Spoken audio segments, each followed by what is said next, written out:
Hi, I'm Ned, and I make games. This video is from my live stream over on twitch.tv/NedMakesGames, where I'm live Monday, Wednesday, and Friday at 9 p.m. US Eastern Time. I'd love to see you there. Alright, hey everybody. I hope you all had a great couple days since last stream. Today's been a little busy for me, but not too bad. Oh, hi Nephilim, thanks for coming by. How are you doing today? Alright, so today I'm going to do some more prep work for next week's video. My patrons voted on Vertex, are making something about Vertex and index buffers, which is basically how you can build your own mesh. So I'm going to try and make a couple demos about that tonight. Avoiding starting work. I definitely know how that is.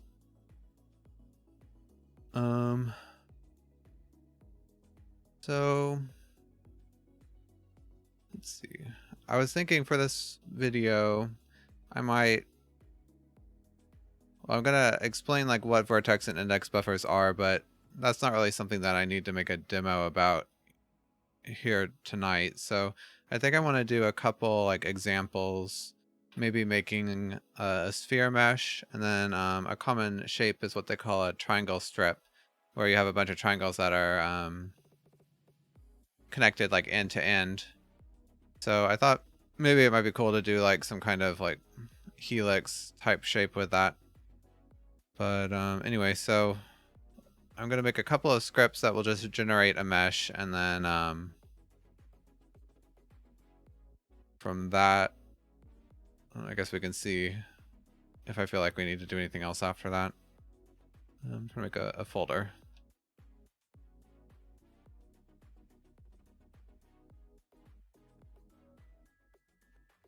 Okay, let's start. Let's just do sphere mesh builder.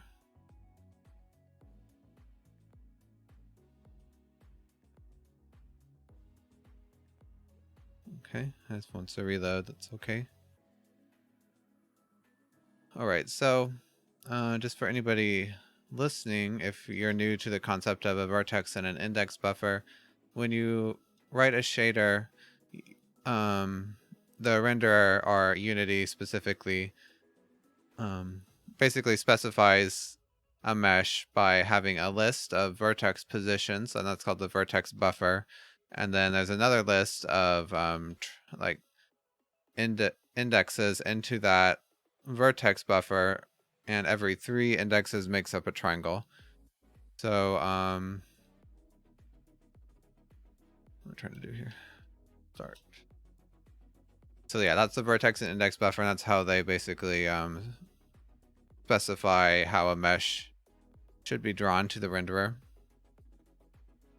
So for this, I think I'm gonna, there's a couple different kinds of spheres you can generate.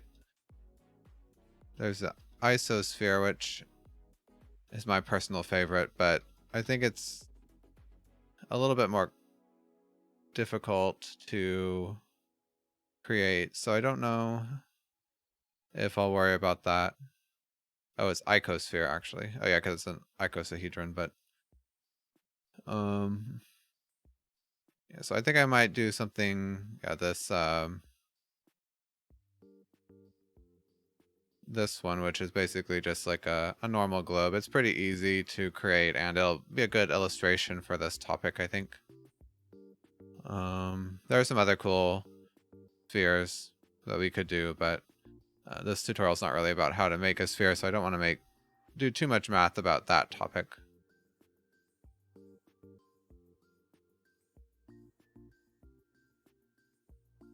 Okay, so I guess for this we need to specify the like number of longitude and latitude divisions.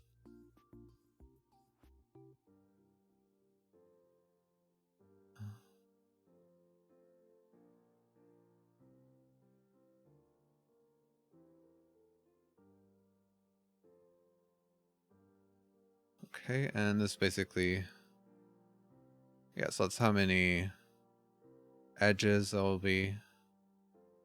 So from that we can kind of calculate, or not kind of, we can calculate how many vertices we need and how many indices.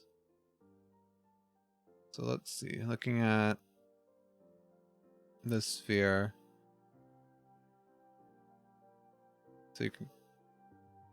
So we need a point for each. So on each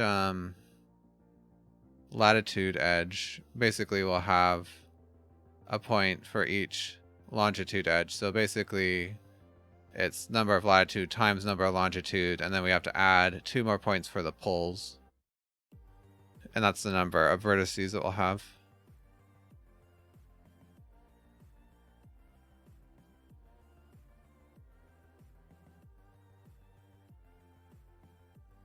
And then each of these.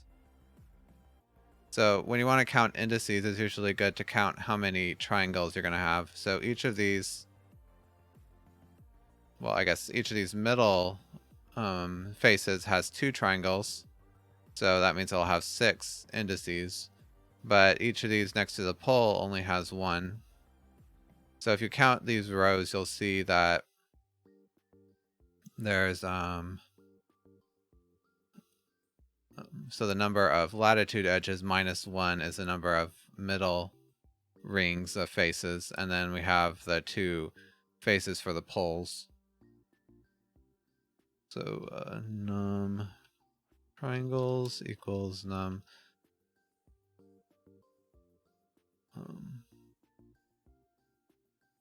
so it's number of latitude edges minus 1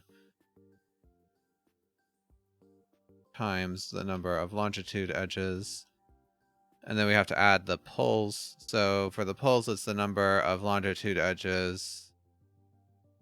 Oh, right. Actually, yeah, for this, so there's 2 triangles for each of these faces because each of them is a quad.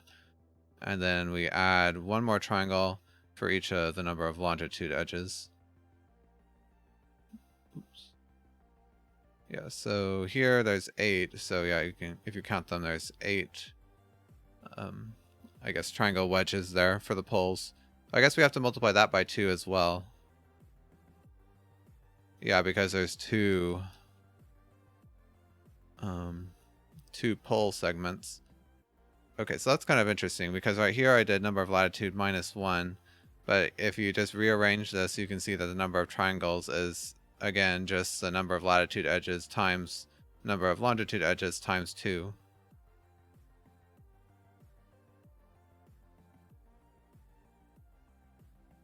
Yeah.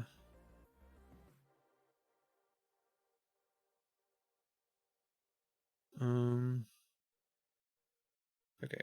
So yeah, it is simplified, but this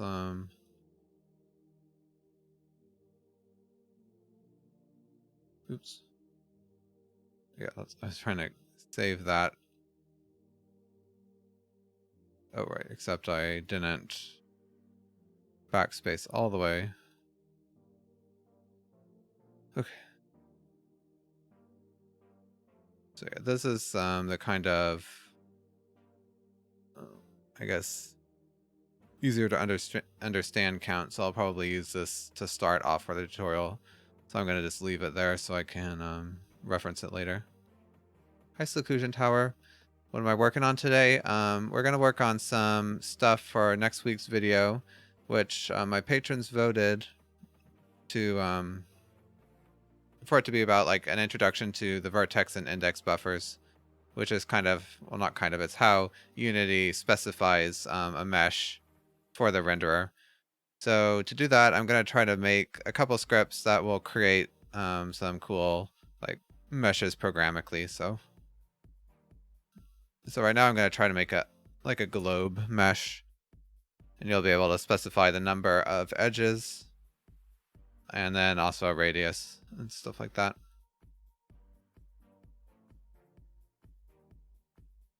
So to get started, we have to count the number of vertices and then the number of triangles. And so the number of indices, so each triangle is specified by 3 indexes in the index buffer. So it's usually easier to calculate the number of triangles, and then from that you can just triple it, and that gives you the number of indices that you need. So we have this. Let's see. So it's kind of interesting. I've been debating when I've been trying to plan how I want to do this video. In like Unity, you'll see if you make a mesh object, they have different lists for like the positions. Oh yeah, they just call it the vertices. But this is actually the positions for each vertex. And then there's another list that has normals. But actually, on the GPU, they're kind of stored all together in one big list. And then there's a structure for each like individual vertex. So it would be something like, there would be a like the position, and then there'd also be here would be a normal, and then tangent and whatever else, and then you just have an array of vertex data that you'd upload to the vertex buffer. But in Unity's mesh class, they separate this out, so you actually would have an array of positions and an array of normals, and they don't let you see the code that compiles all this together, but I assume that there's, before it like uploads to the GPU, it compiles everything into a structure like that. But so I've been trying to decide which way to present it in my video. That reminds me, there's actually something interesting I read on Twitter. A Unity employee was saying that pretty soon, I think it's 2021.2, they're going to actually give us direct access to the vertex and index buffers in this mesh object, which will make this a lot easier to do. So with that in mind, what should I kind of want to keep this, or I kind of want to future-proof this tutorial. So maybe, yeah, maybe I'll do this vertex data in a structure, and then when we actually upload this to the mesh object, I'll just put a note in the tutorial and say that this might change at some point. But actually, we're just going to create this all on start, so I don't really have to have a class variable there, or instance variable. So yeah, we can create, if I can remember the syntax, we can create this array, and then also for the index array,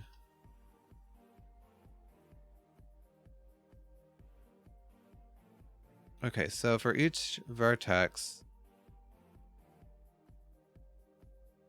looking here, you can see basically we need to figure out the spherical coordinates. So it's easy to look at it if you go from the top down. So if you look at a sphere like up from above, you can, each of these points is just the cosine of the angle and then the sine of the angle, and then to get the z, I think it's, well, the radius changes. I think that's also usually the angle in the x and z plane is called theta, and then in the x and y plane is called phi. Let me I'm sure there's a formula for spherical coordinates so I don't get it wrong.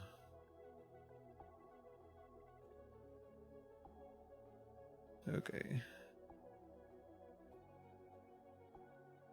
Yeah, here. So x is the radius times the cosine of phi times the sine of theta. And then y is radius times the sine of phi times sine of theta. And then z is the cosine of theta. But it looks like they're actually doing it the opposite way that I said, where theta is in the vertical plane, but Also, yeah, the Z here I think is also the vertical axis, whereas in Unity the vertical axis is Y, so these would be flipped for us. But anyway, I wonder.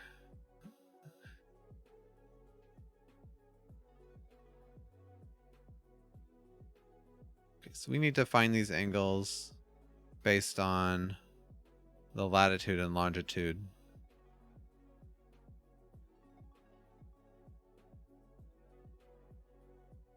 But I guess, yeah, that's basically just an increment of like 90 degrees or whatever. I guess it'd be 180 degrees. Okay, so for, oh, what was that about?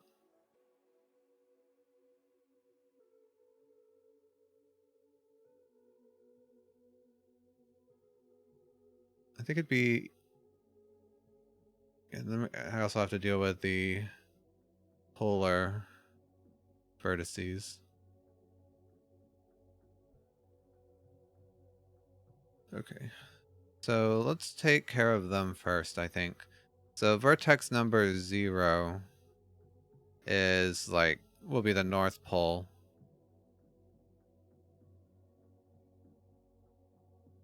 Okay, let's make public, or I guess it could be public, it doesn't actually matter. Public static float 3 spherical to x y z, and we'll have a radius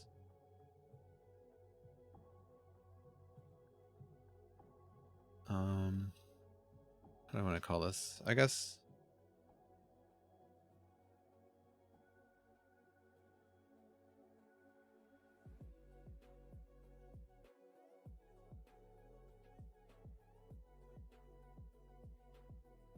I don't know if that's the most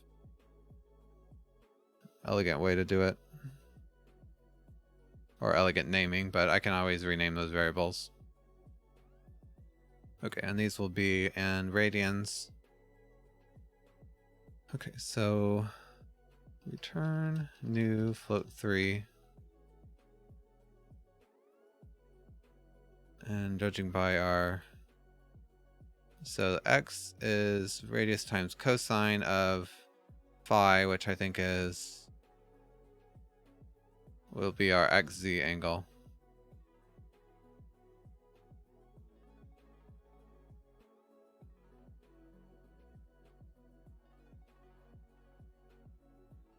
And then times the sine of the xy angle. And then for the y component, okay, so the y is handled differently, so I'll come back to that. And then the z component is just the sine of that times the sine of this. And then the vertical component, which is y, is the cosine of the xy angle. And this kind of makes sense because if the xy angle is 0, that means it's pointing, we want, is that correct? Because the math was going differently than I thought. Okay, so z is a cosine. Okay, so 0 must start at the equator. Yeah, so if 0 is at the, wait. Okay, so cosine, yeah, cosine is 1 when the angle is 0, correct? So that means that the vertical axis must be highest point, yeah, when this angle is 0, and this is how it must proceed clockwise from that.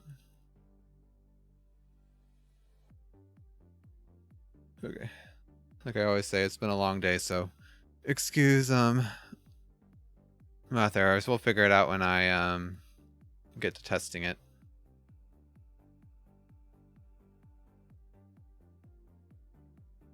Okay. Unfortunately, with these things, you kind of have to make the entire algorithm before you can actually see anything visible. So that always makes it very fun to test. Okay, so for the... Oh yeah, so what I was trying to do, I'll have the polar vertices. So one thing... Why does it keep doing that? So when you're working with this, you need to kind of name or number every vertex in your mesh so that you can refer to them in the index buffer. So I'd say vertex 0 equals the north pole. I don't know why it keeps on thinking I'm trying to do a multi-line suggestion for a comment, but so vertex 1 will be the south pole, and then so 2 plus. So basically I want to start from the top here and then move down, probably.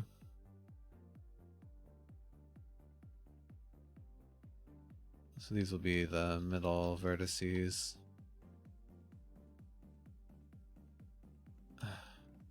Annoying, why is it? I don't know what I'm typing that's making it think I want to delete all this code.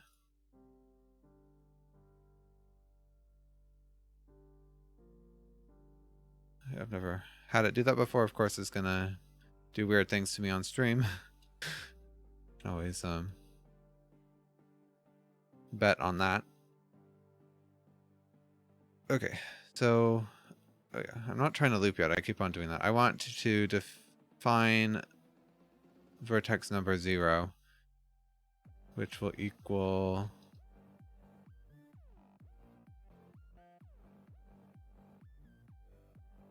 so the position is a spherical. Have the radius. Okay, so the angle xz doesn't really matter because yeah, the xz isn't even in the equation for this. And at 0, sine of an angle is 0. So basic x and z are going to be 0 because they'll be at the center of the sphere. And then cosine will be 1, so it'll be up at the top. And obviously we want the normal to be pointing straight up.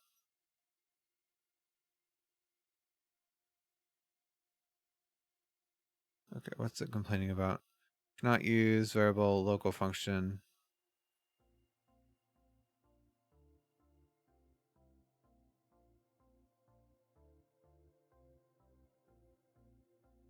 Pop.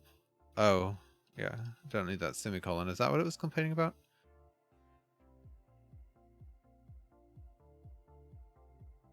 Okay. Okay, so vertex 1 is going to be the south pole. So for that, we just need to give it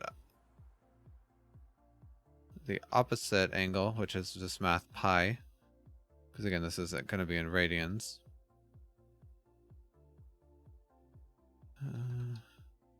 Pretty sure it does. Oh, they did it all capital. Okay, so for the rest of them, we'll loop through one. It's doing that again.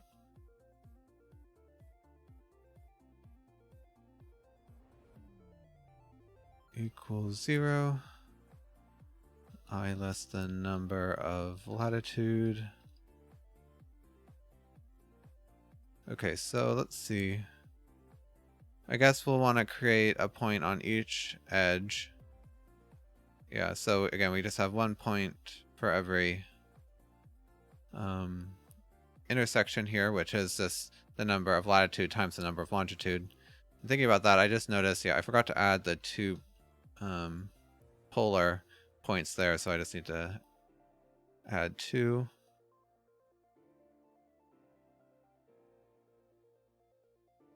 Oh, gosh, why is it doing that?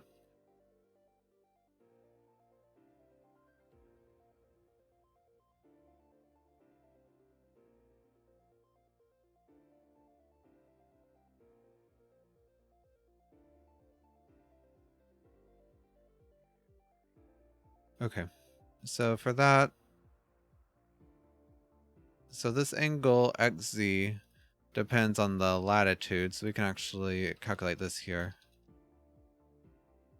And it's just pi. So the first angle, or the first edge of latitude is not quite 0, so we need to basically we need to find the percentage of the sphere that we're moving down. So that'd be like the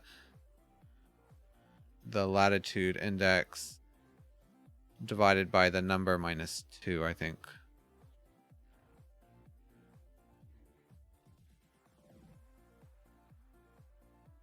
And let's cast it so it transform into a float. And then we just multiply this by pi. Okay, we do something similar for the longitude, except it can actually go all the way from 0 to pi. So we only have to, I think we have to subtract. Oh, yeah. So I think I only add 1 here, actually, because, let's see. So when this is 0, yeah, so we, let me think here. When I is 0, we don't want this to return 0. We actually want it to be nudged like to the next index. So I think technically latitude 0 would actually be the North Pole, but I'm not including that in the count. Yeah, so I think that is actually the right equation. Yeah, so that way when I is 0, it's just 1 divided by the number of latitude edges. And then when I is 1 less than this, then, okay, so this is actually only 1, yeah. But we'll, again, it's a lot easier to test when we can actually see the mesh. But unfortunately, we have to basically write the whole thing before we can test it.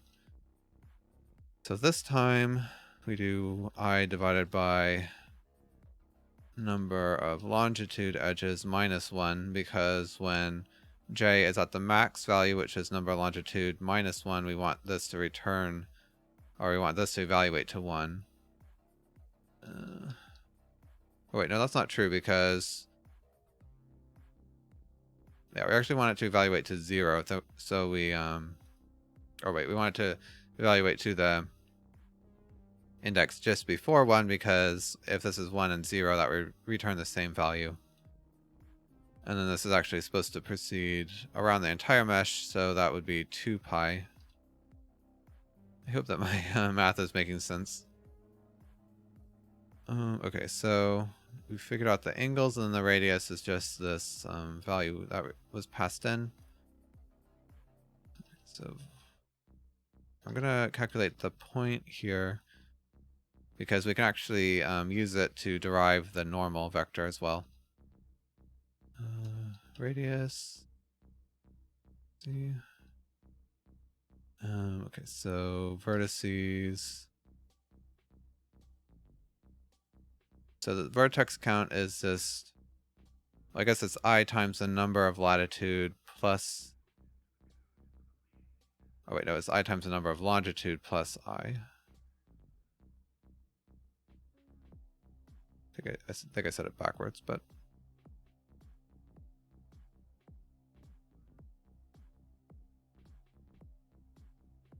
yeah, because that way there won't be any overlap, because okay, that's fine, but I think I actually want all the longitude ones to be in the same, like next to each other in the mesh, because I think that will just make it a little, make a little bit more sense. So I think we'll actually do it like this. So yeah, every time we increase the latitude, it will kind of jump a row, and then yeah, so sorry, I keep on switching these up.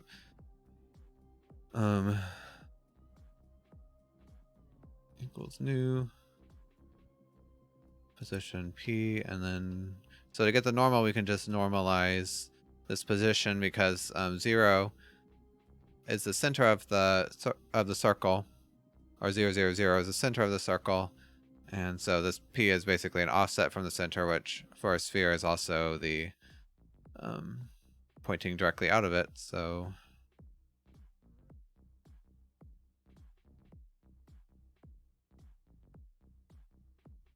okay, so that's taken care of.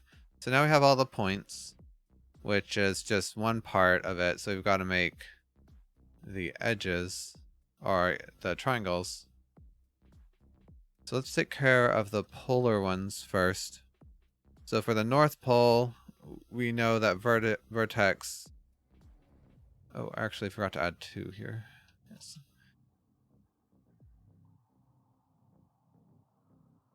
Let's actually just make this easier. So it's 2 plus latitude index times the number of longitude plus the longitude index.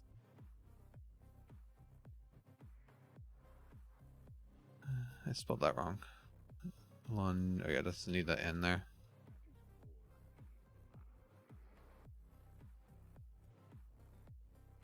Okay, so we can use this formula to calculate the vertex position of each index around latitude number 0, which is the one directly south from the North Pole.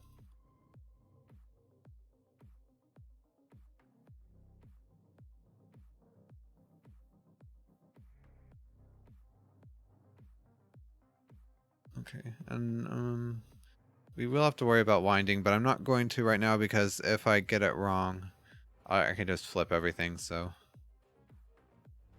kind of want to take this one step at a time. So,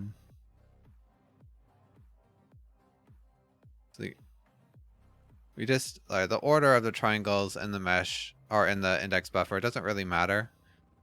So we basically just want to track like what part of the mesh are we currently writing to. So I'm just going to put 0 to make this have like symmetry with things further down the line. And then so the polar mesh, okay, actually yeah, we don't have, we just, so it's 0 plus,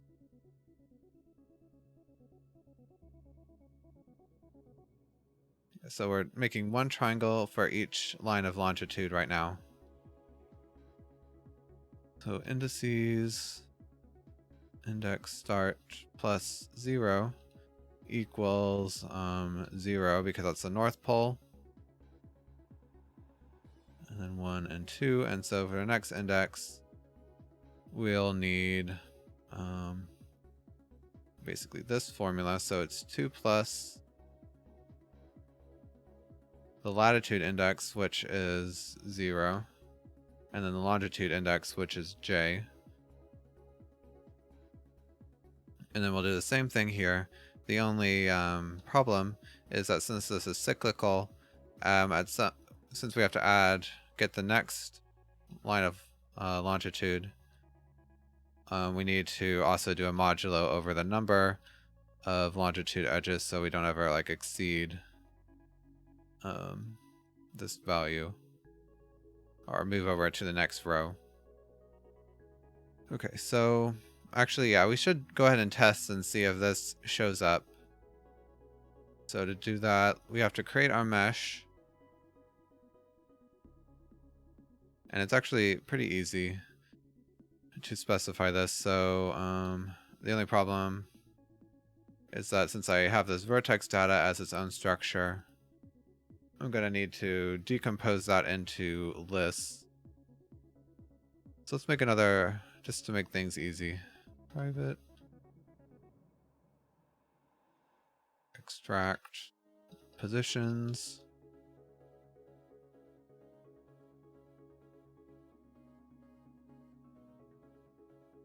Yeah, there's undoubtedly easier or more efficient ways to do this, but and this will return an array of float threes.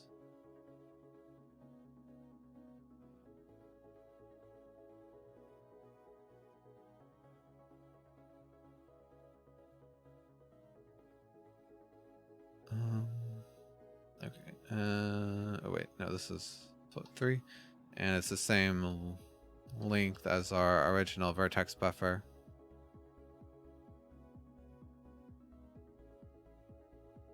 We just loop through this. And we can just return it. And then we'll need the same thing for our normal vector.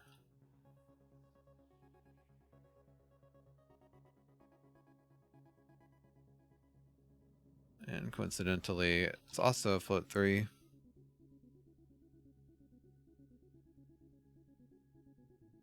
Okay, yeah, so we have our mesh object, and we can just set the vertices to extract positions, and then mesh.normals.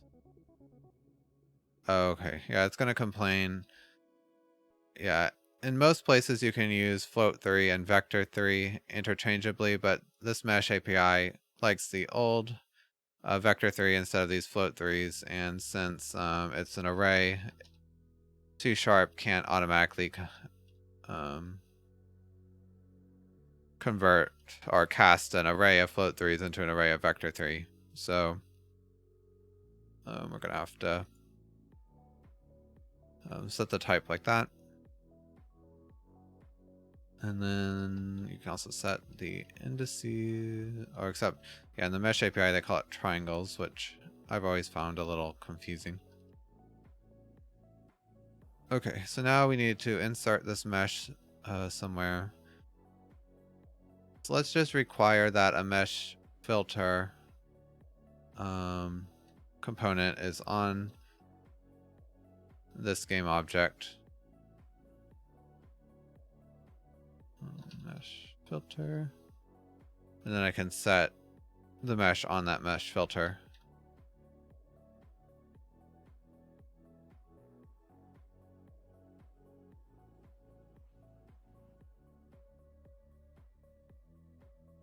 Okay, so now we should be able to test this out. So we should see a ring of triangles around the north pole of our circle. Let's save this scene. Globe builder.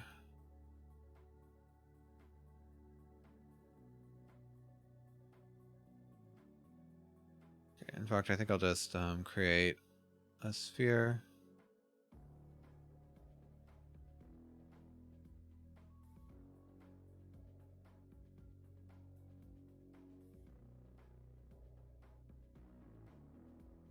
Okay, and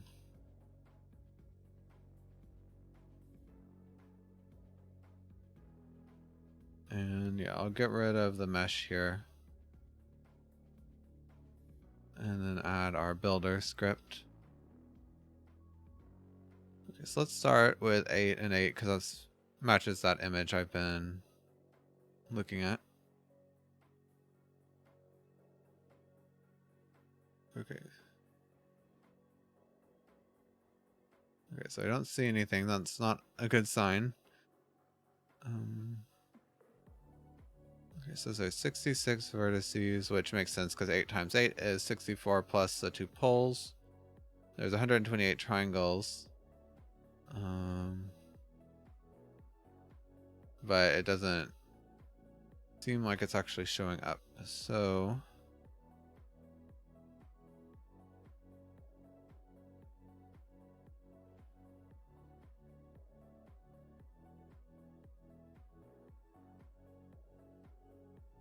okay, let me check one more time to make sure it wasn't like wound upside down. Yeah, I don't see them anywhere. It should be centered like just right here. And the radius is only 1, so it's not like it's outside the bounds of the camera. Okay, so you gotta try to find the math problem here.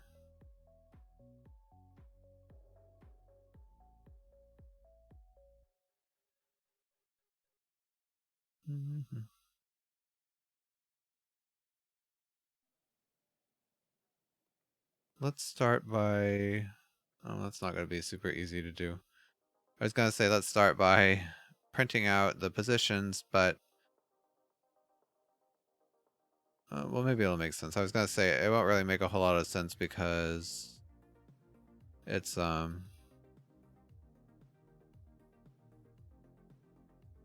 like going to be multiples of pi or whatever, but so I'm going to make a simpler one. So we can't really have less than 4 lines of longitude. I guess you could have 3. And then 1 line of latitude will just make an equator edge. But yeah, still nothing. So yeah, since we have 1 line of latitude, we kind of expect like a pyramid to show up. Okay, so let's print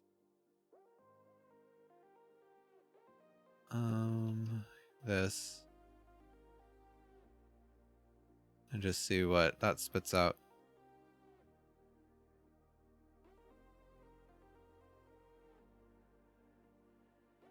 Okay, well that isn't right because it's saying it's 0, 1, 0 for each of them.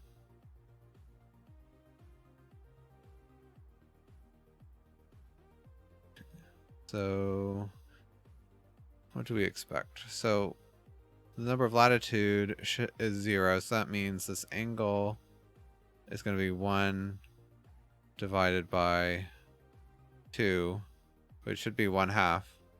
Which that makes sense because... Oh, but... Yeah, isn't 0... 0 is the equator. So I think I actually need to subtract...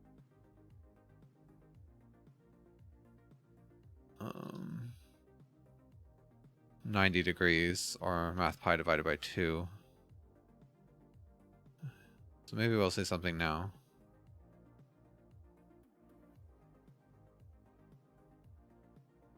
No, and this didn't change at all.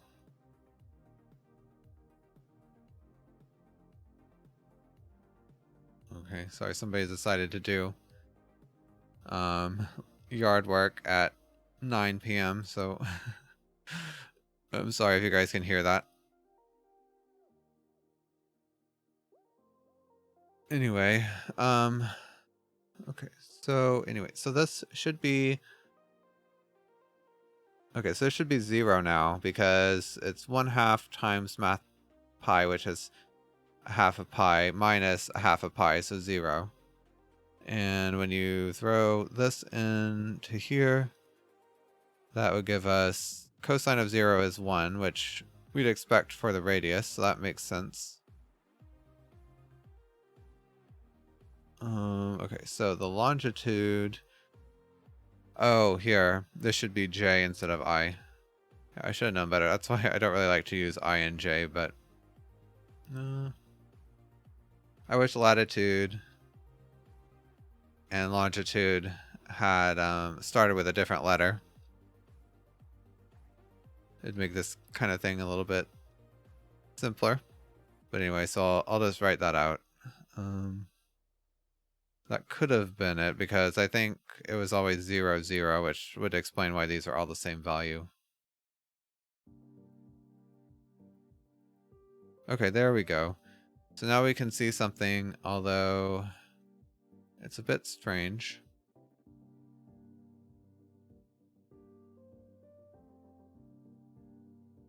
Okay, so this is 0, 1, 0, 1. Okay, and the y is basically 0 because it's like this number times 10 to the negative 08, so it's like a rounding error. And then also 0, negative 1, 0. So 1, 0, 0. So 0, 1, 0, 1, 0, 0, 0, negative 1, 0, and negative 1, 0, 0. So that explains, yeah, so these points all make sense. Don't know what's going on with that CD effect. If we turn on the wireframe, okay, we can see that it's 2 triangles, which, so we actually have 4 longitude edges, so we actually expect 4 triangles. So yeah, something else is not right.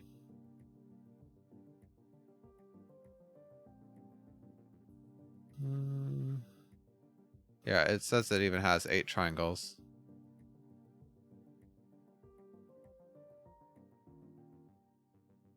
Yeah, so I was expecting like a pyramid, not a quad like this.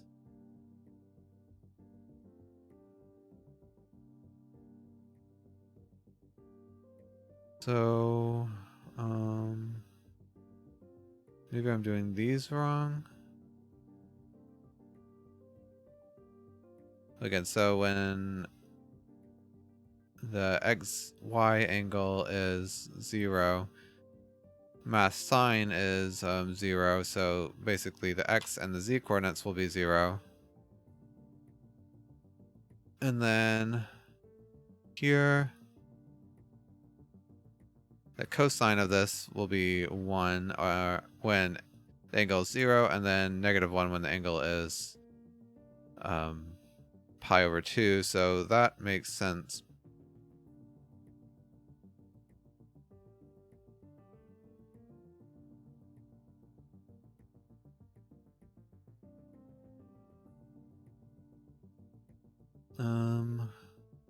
So I guess something is still wrong here. Actually, I don't print out.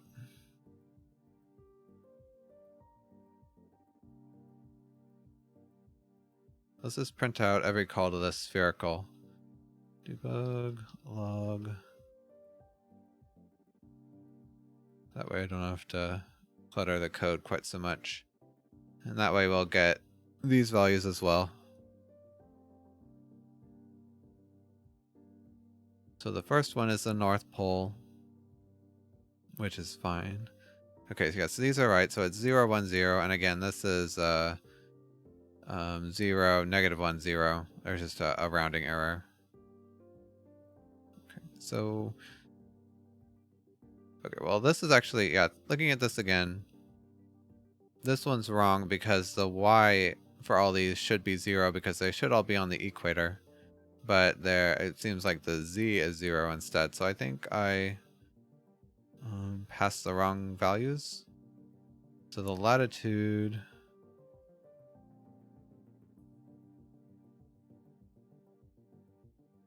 Okay. Yeah, I think a problem is these angle variables are named very similarly, but I can't, not sure a better term for it.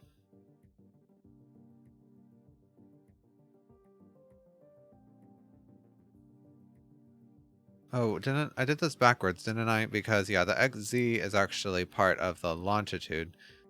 Yeah. Because yeah, longitude precedes that, and then okay, so it was. Okay, so I need to flip these, but otherwise the math stays the same.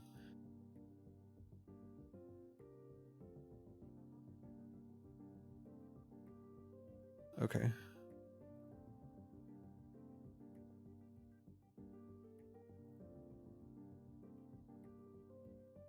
Okay, so let's see. Okay, this is not right again because it's 0, 1, 0 again for everything. So I probably just did something wrong. Well, obviously, but so xy, so latitude times the number of edges times pi divided by 2. So again, at the latitude, oh, I see what I did. So this, oh, I was right. I just assigned the wrong variable to it, I think. Let's see.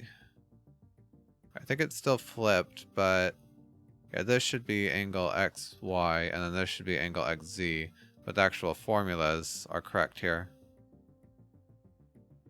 Alright, let's try this one more time.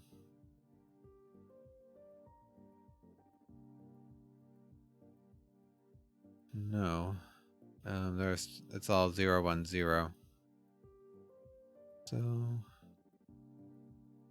okay, so this, again, is 1, so... and this is 0, so it's going to give us 1 divided by 2, so it's 1/2 times math pi, and then minus pi divided by 2, so that's 0, which is at the equator. And then here, Okay, when this is 0, this should be 0, and then when this is 1,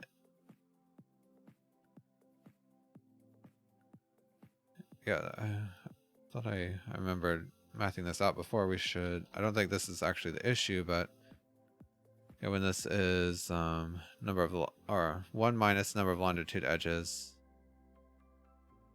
Oh wait, no, I had it right, correct. Because it never quite reaches this maximum. Okay, so I guess another problem, well, I was gonna say maybe I'm overriding things here in the vertex buffer, but that wouldn't explain why we're getting the wrong value here. Let's see, radius.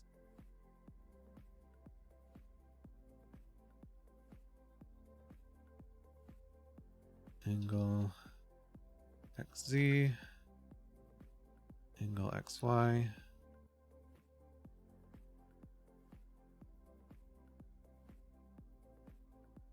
Okay, maybe to get rid of that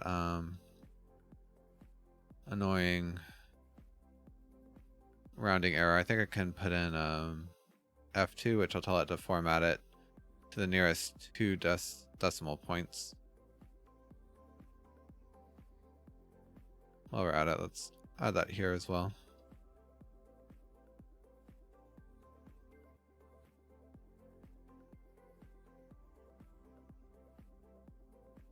Okay, so the okay. So here, yeah, so it's 1 0 0, then 1 pi over 2 0, 1 pi 0, and then 1 3/4. Oh wait, not 3/4. It's 3 pi over 2 0. So the angles here are correct, but it's not spitting out the correct math.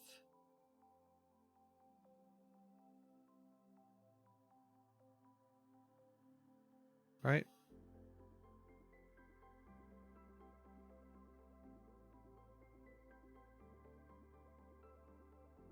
So let's see here. So x. So these are all 0.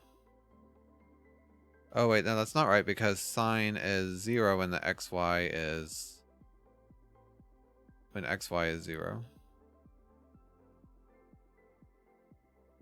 Okay, so maybe okay. I think I messed up by adding that.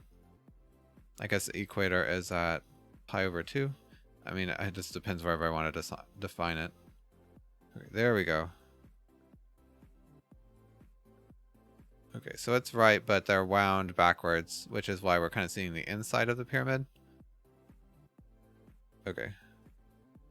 At least we're making progress. Alright, so to fix that winding issue, all I have to do is flip these two vertices. And that's because Unity wants all triangles to be wound counterclockwise. Or wound clockwise, sorry. So yeah, they should go in this direction.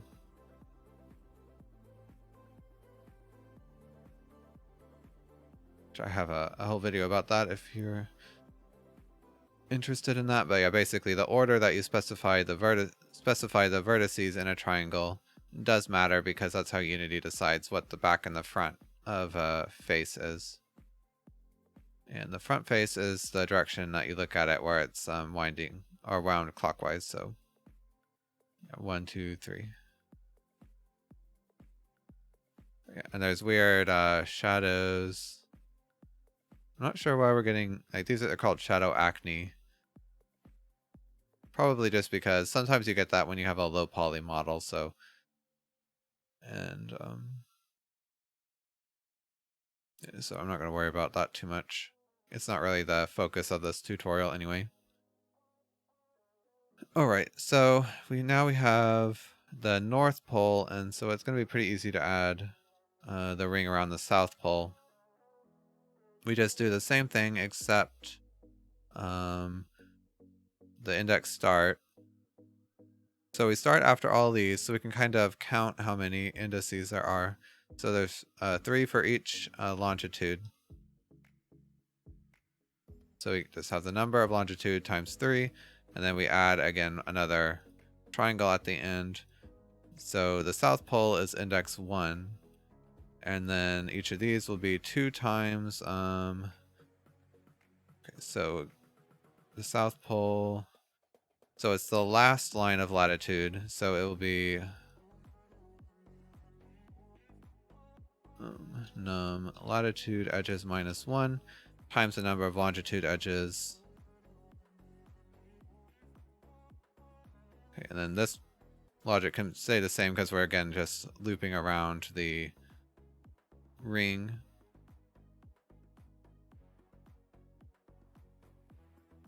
Okay, and that was...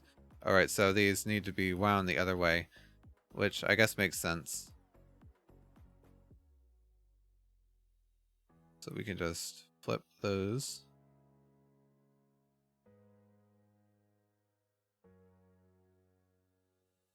Okay, so yeah, now we've got a mesh. Again, ignore the weird shadow stuff.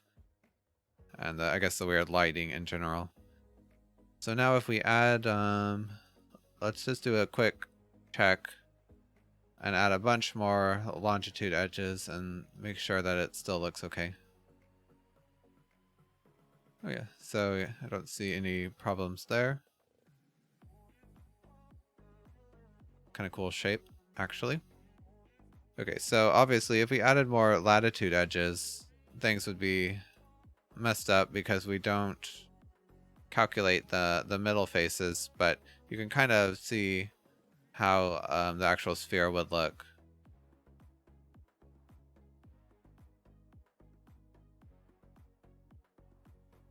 Alright, so now let's do the middle faces. So for each of these, there's 2 triangles.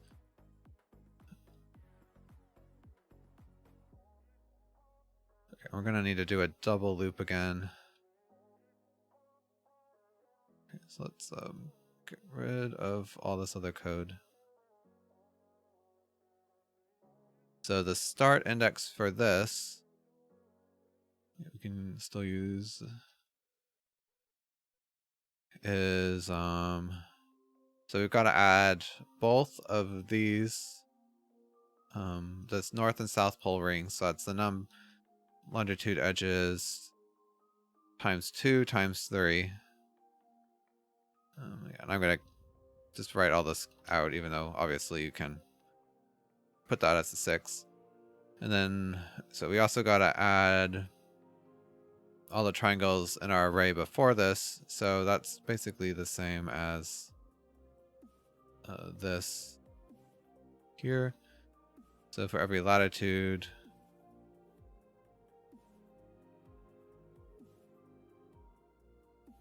we add an entire loop of the longitude edges. And since there's 2 triangles, that means there'll actually be 6 indices this time.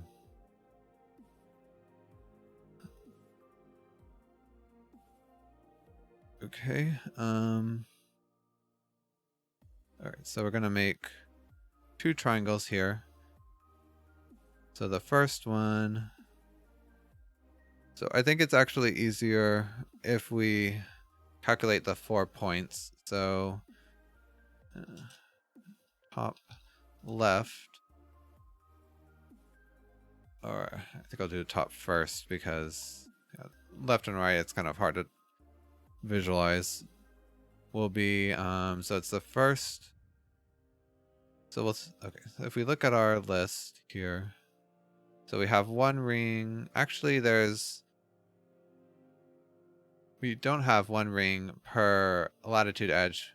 We only have 1 for number of latitude edges minus 1 because the last one just goes directly into the south polar region. So we can just say that we'll start at the latitude index and then make this ring below it. So it would be, and same thing for the longitude. We'll start at the longitude edge and then make stuff to the right. So we need this point, which would be Also, yeah, with that in mind, we'll do 1 minus the number of latitude edges. Okay, so the first one is, I guess just going back to this formula. Actually, I'm using that so much, maybe I should put it in a function.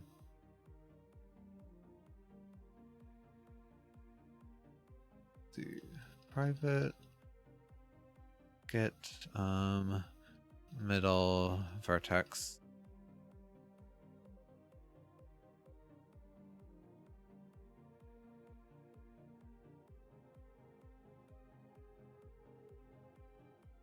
So it's 2 times so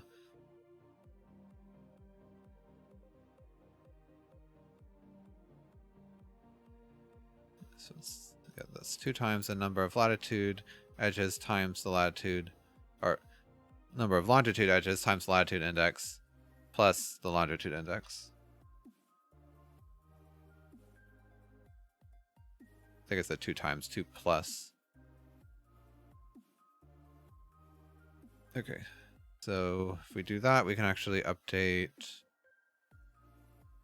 all these, which we might as well because I think it is going to make it more readable.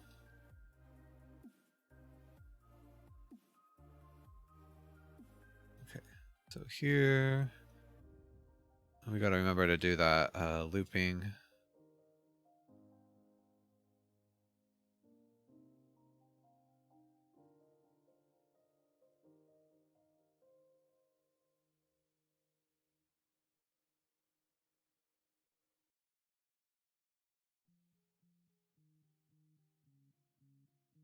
And okay. So for this one, we can just pass in the latitude index and the longitude index. And then I'm going to make a temporary array to hold these actually. I think that'll be easier. So middle face vertices. Oh, let's just do this.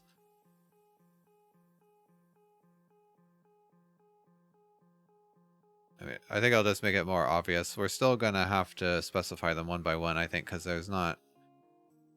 Well, maybe there's a pattern we can see. So the next one would be top right. So to go right, we just add a longitude index. So we have to add 1 and then modulo based on the number of latitude again, or number of longitude.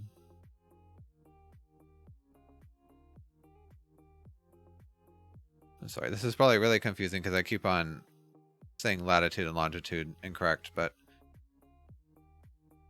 okay, so we don't actually have to loop the latitude because we never, it doesn't like connect at the bottom, so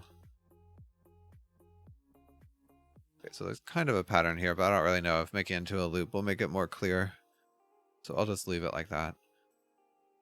Okay, so the first triangle we'll do top left, top right, and then it has to go clockwise, so we'll do bottom right. So that is middle face vertices 0, 1, and 3. And then the next indices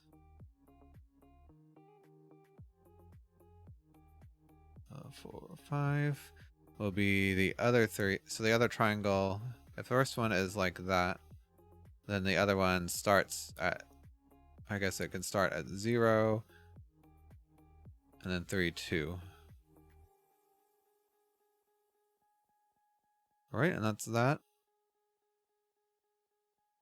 Yeah, a lot of building these procedural meshes has to do with you just like counting vertices. So, okay, so we got some indices are referencing out of bounds vertices.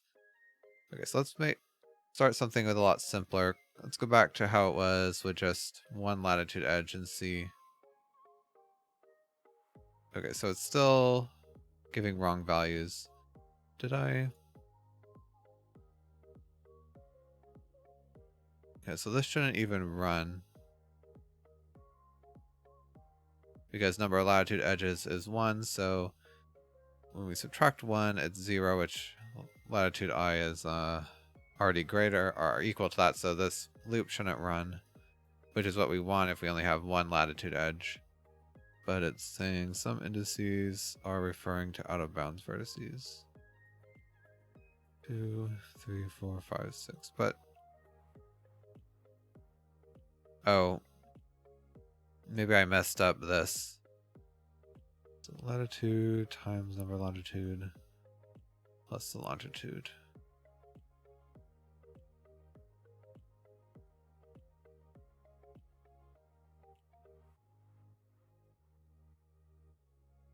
I think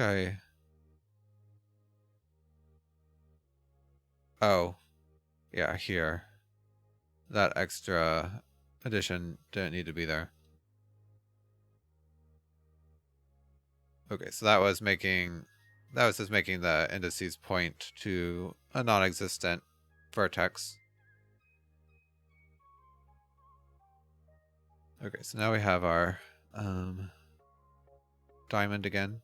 So let's just increase it to 2 latitude edges, so it should make 1 ring. Oh, okay, so that worked. First try.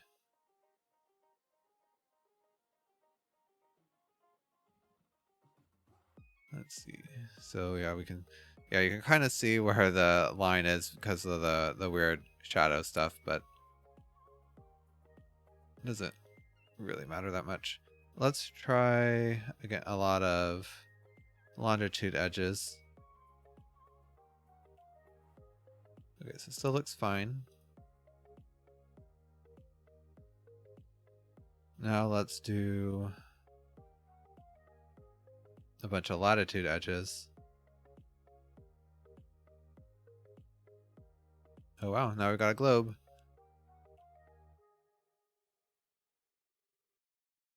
Okay.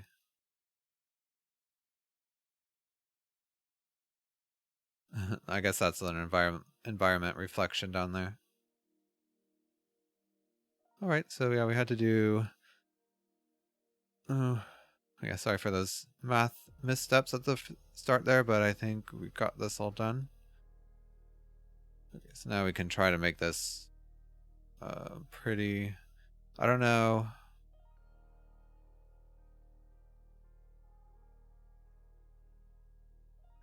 I don't know how long I'll actually spend on this in the video, because I mean that video is not really about making a sphere. I just kind of wanted to have an example.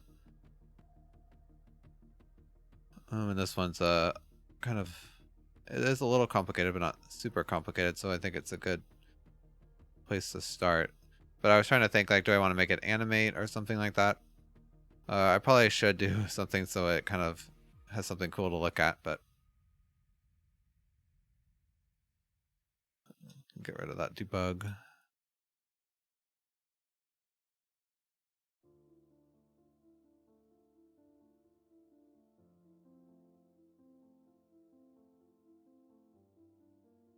All right, well, okay, so while I think about that, let's move on to another common thing.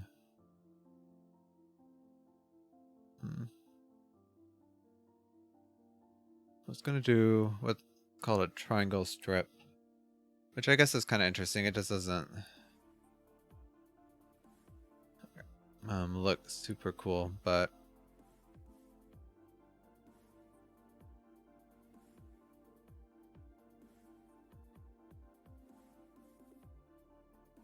yeah, I don't know. It's kind of a technical topic, so I'm not sure what I can do to actually make like something that's cool to look at, but let's... Okay, so save this and then I'll make a copy.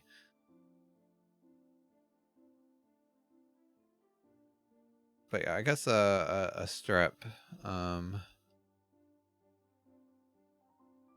will be easier to explain it.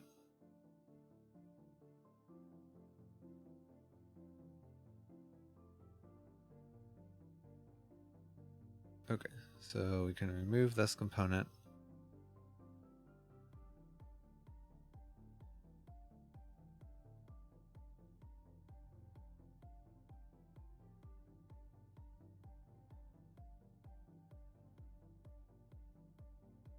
Okay.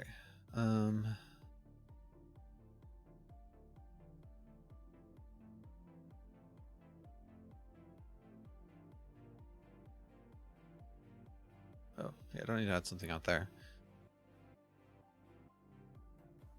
So let's like,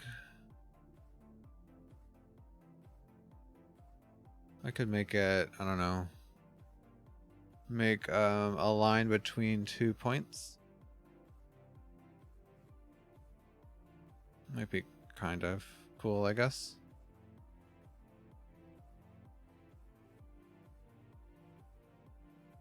Or we could, like I was thinking earlier, we could do like a DNA like helix shape.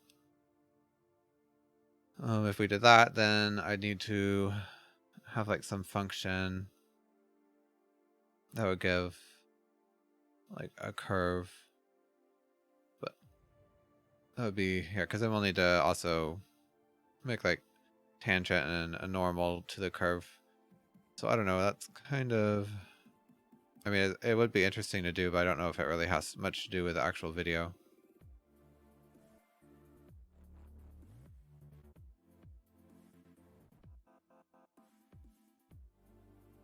Let's see.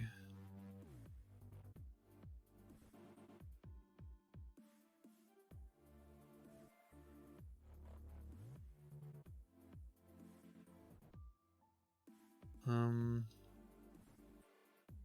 well, let's make, I guess, a start and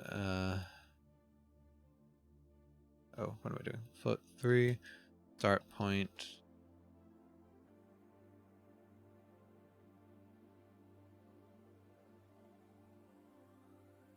and end point.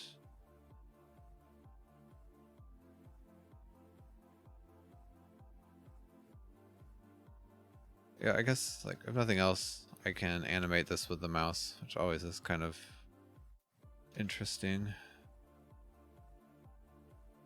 And then float number, or I guess number, we'll probably, what would be better would be like, I don't know, kind of think, segment length or something. So this would be like a max segment length. So basically we'll figure out the number of segments by finding the distance between these points. So for this, a triangle strip is just a useful way to make a bunch of triangles for the index buffer by you just basically you put all the vertices in a array, and then through a pretty simple algorithm you can make triangles from it, because every 3 consecutive vertices in that array you'll just add a triangle for that. So I think it'll be good to demonstrate.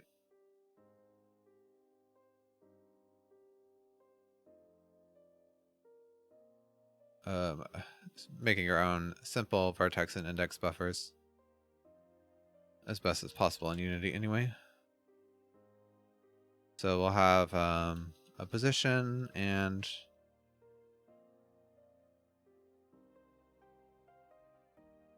a normal. We could actually do UV pretty simple for this as well. So that might be worth it.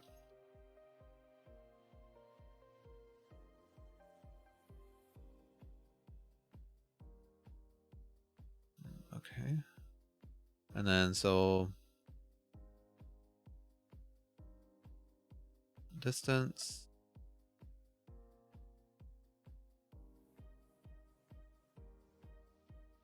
And float number, or I guess this will be an integer.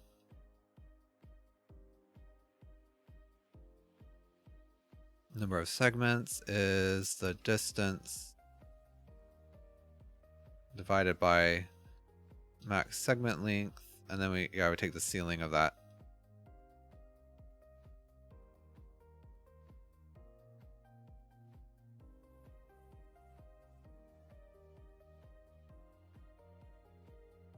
Okay, yeah, so this way one segment will never be longer than that. Okay, so now we can actually, so each segment will have 2 points at the end, and then we'll also need a point for the start, or 2 points for the start. So yeah, the number of vertices in this mesh will be the number of segments times 2 plus 2.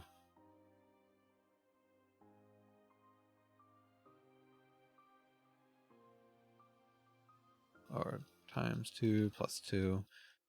And then the number of indices, well, we don't even need to worry about that yet, because we'll convert the strip into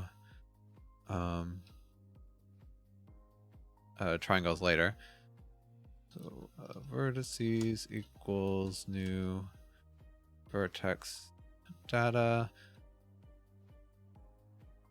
And the nice way about this is that you don't really have to count the vertices as easy. I mean, as much, as long as you keep the order correct.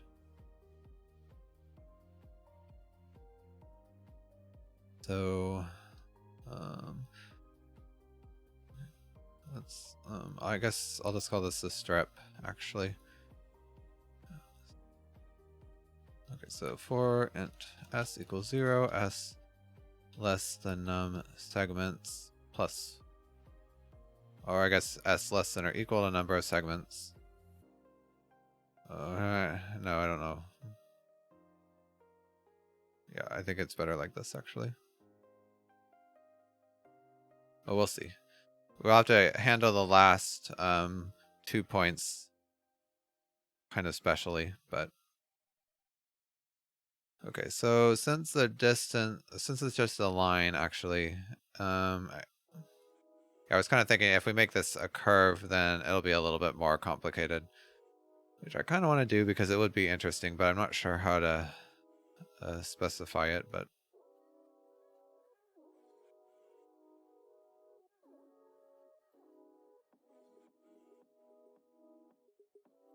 anyway, what am I trying to do? Oh yeah, so I need the so the normal for this.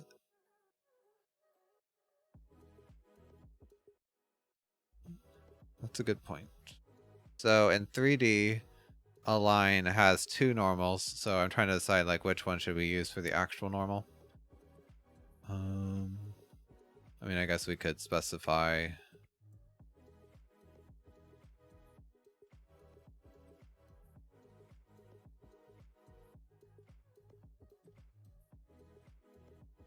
Okay, so that true. So tangent.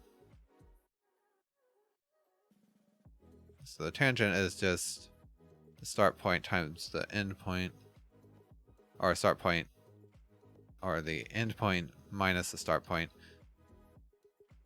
And yeah, this is just the direction of the line, which, yeah, we will need it, but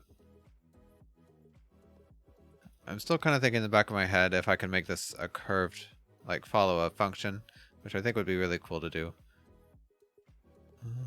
What's it not like? Cannot. Oh, yeah, it does just have to be a float 3. And then the bitangent. Oh wait, no, a line. Yeah, lines don't have bitangents, they have a binormal, which is the other normal vector for the line. So for that, we can just take the cross product of the normal and the tangent.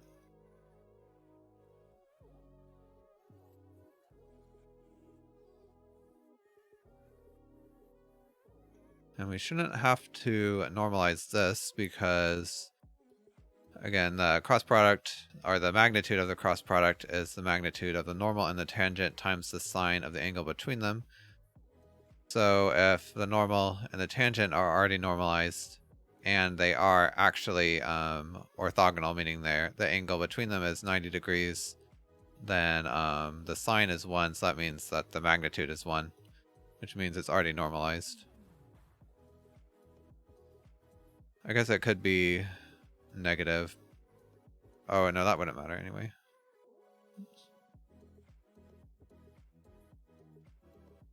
Okay, so now that we have that, so we need this binormal because it's going to tell us like the thickness of the line, which I actually need a field for.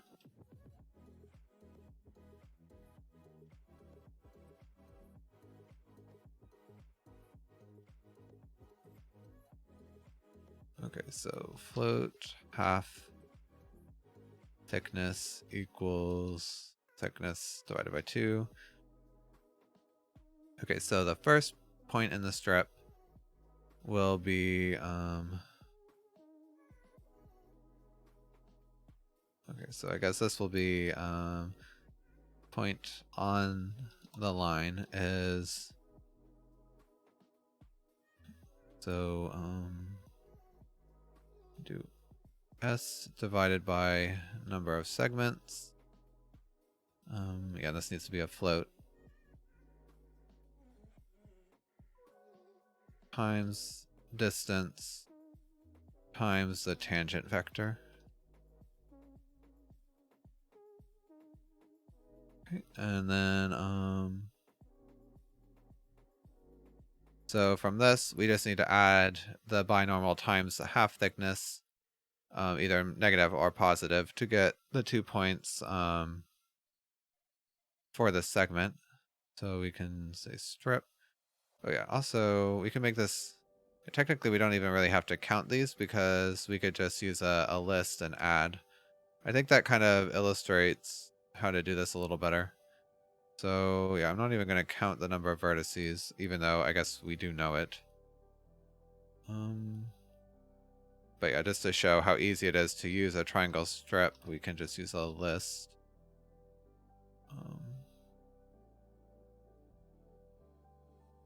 Alright, let's do it this way. Strip equals new list vertex data. Alright, I'm also, I'm going to need this to be separate actually, because for the UV I'm going to need like the percentage along the line.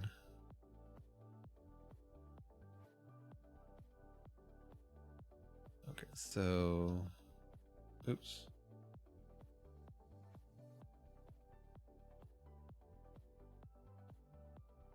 Okay. So, what we can do, the UV is, oh, I guess no, it's going to be different for each one, so never mind.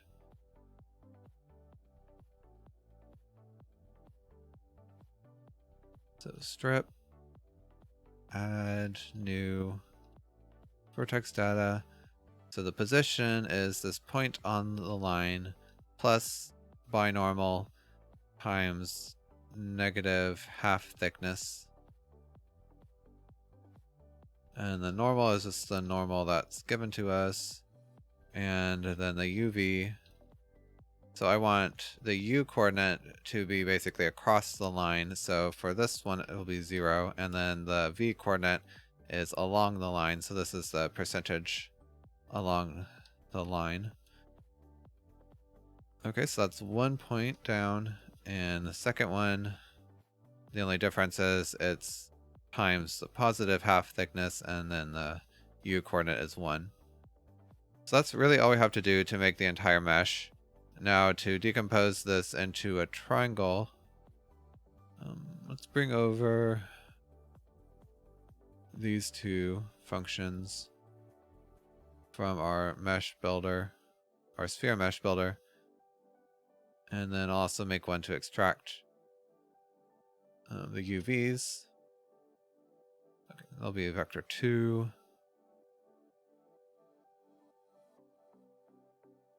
So that we can rename this to UVs, and oops, that defeated the purpose of that. Okay, and then we'll have one more to extract triangles. And yeah, this will be an integer. Oh yeah, also this is a list now, not an array. So I'm gonna have to change this a little bit.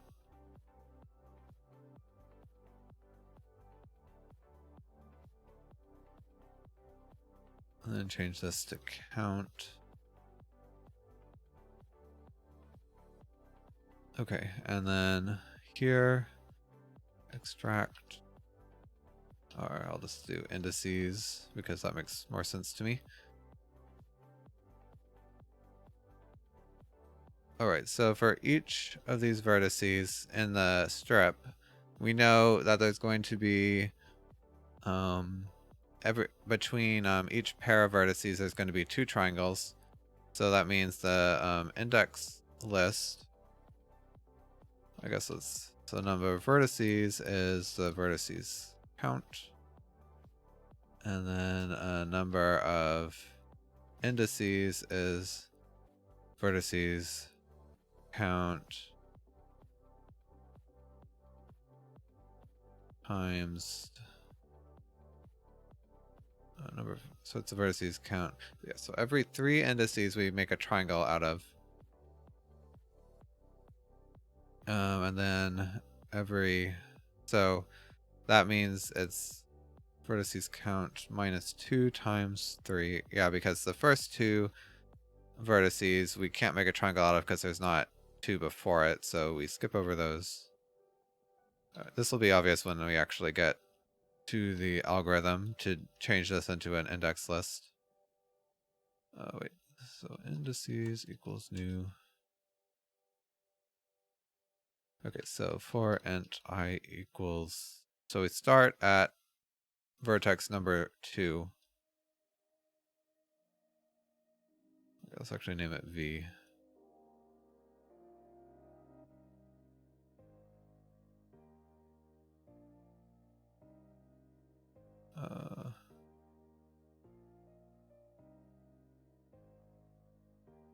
Okay, so again, we'll have the start index is just V times, well, I guess it'd be V minus 2 times 3.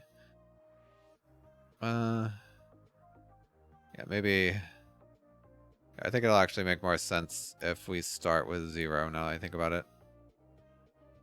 So, I mean, you just kind of move the limit to the other side. Yeah, so for every vertex, you form a triangle with it and its 2 neighbors ahead of it. So indices start index equals, okay, so the 0 is not needed, but I think it looks better.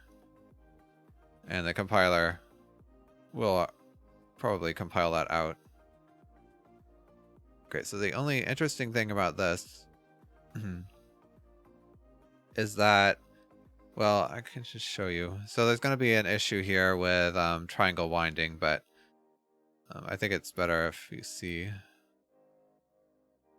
And it's a kind of cool little way to fix that. Yeah, sorry if my voice is a little extra lispy tonight because I've been having these I guess it's called Invisalign, but it's basically what's it called? Braces. But I just had new ones put in today, and they always mess up my voice for a couple days afterwards.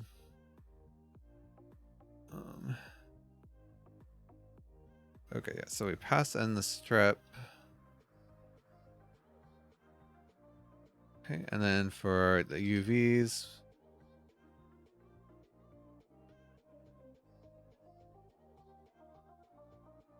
okay, and then extract indices. Okay. So the cool thing about triangle strips, like I've said, is that you can basically make any shape you like as long as the triangles connect back to back. And you can use the same algorithm to extract an index buffer from the vertex buffer, so you don't have to keep track of all the vertex indices like we did making this sphere. Okay, so let's rename this to strip, and then wait. Oh wait, no, that's right. I was gonna say I thought I was in the wrong scene. And then we can add this. Okay, so I guess the normal will point. It doesn't really matter. Let's have it point up. Oh wait. Let's have it point. Yeah, backwards to the viewer. So I guess that'd be -1.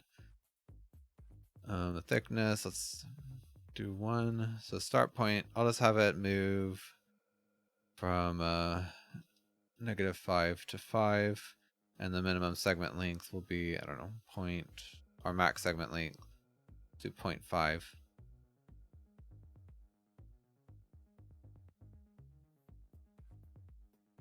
Okay.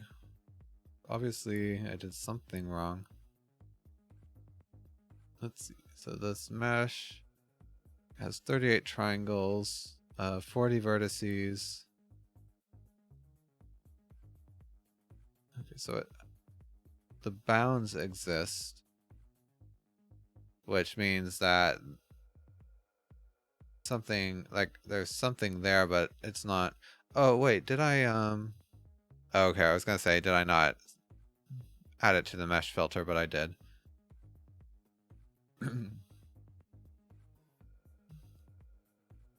Sometimes, okay, there's no preview here. Oh, actually there is. I think my avatar's in the way. Oh, well, you can just barely see it. So there is a mesh there. So why is so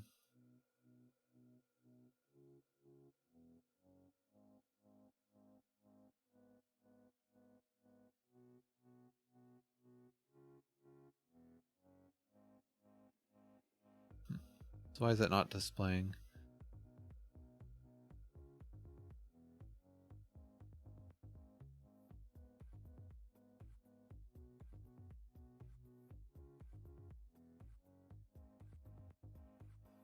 Actually, now that I think about it,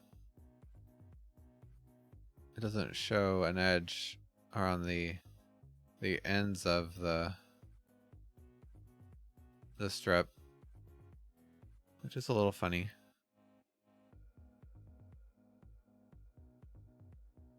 Okay, let's just make something really simple. It's always best to start out that way. Let's have the max segment length be, I don't know, I'll just do it like infinite, so there'll only be one segment.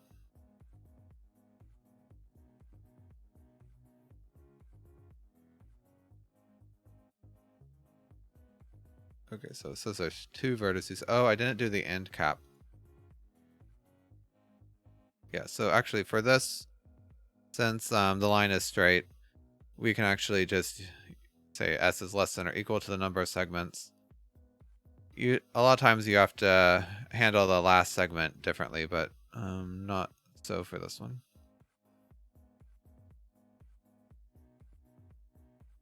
Okay, still not working, but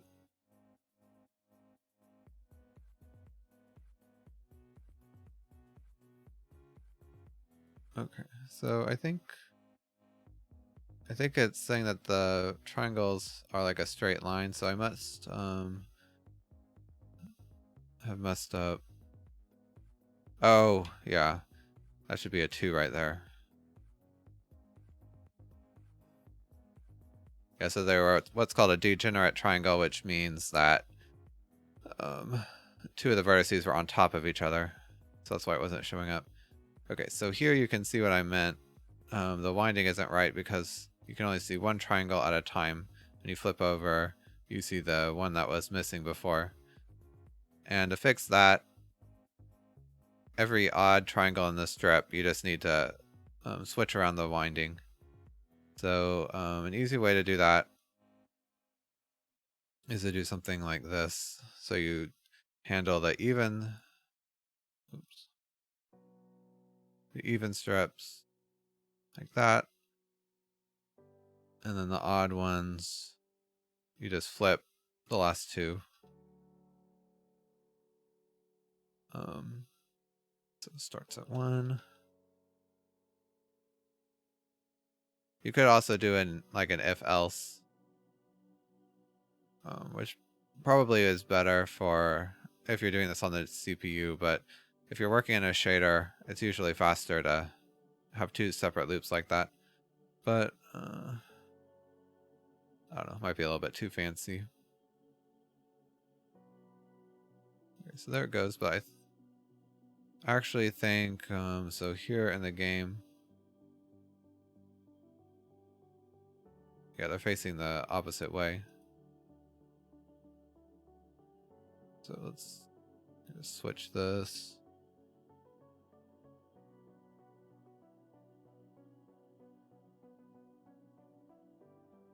Okay, so now we can actually see the strip. Is it?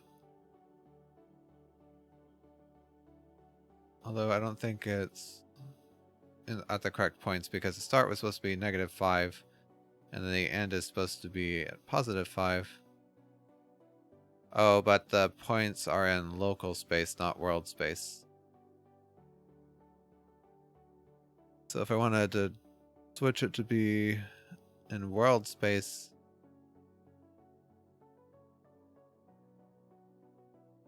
let's see, I think I could use transform. Let's see.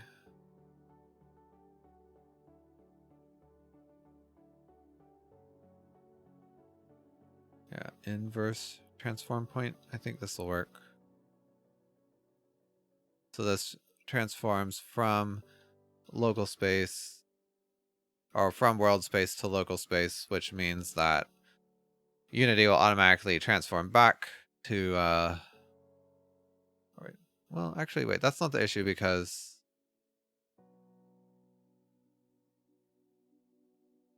this is starting at 0, 0. Oh, the issue is because I'm not offsetting the point on the line by the start point. Yeah.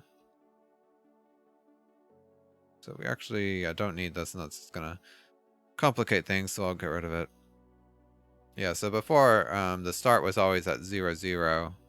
So I just need to offset by the start point. Okay, there we go. So it doesn't update, obviously. So if I want to make it move to the mouse, I'll need to make it run every frame, which might be good to do. It won't be that difficult. I'll just need to like cache some of these. Well, it will, like, these extract things would be better if they use a cached array. Although I guess we can't really do that because the strip might, like, the number of segments might change. Okay, so I guess don't use this in production because it's going to generate a ton of garbage. But it doesn't really, I guess it's not super important for this tutorial. So yeah, if I just make it, I think it should work really if I just put in an update function. Yeah.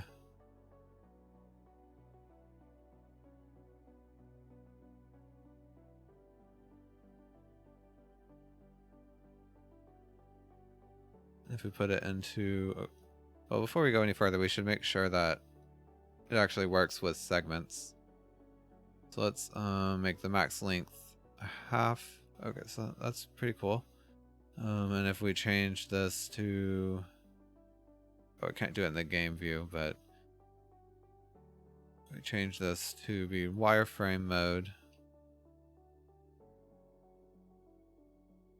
Here we can see the segments growing.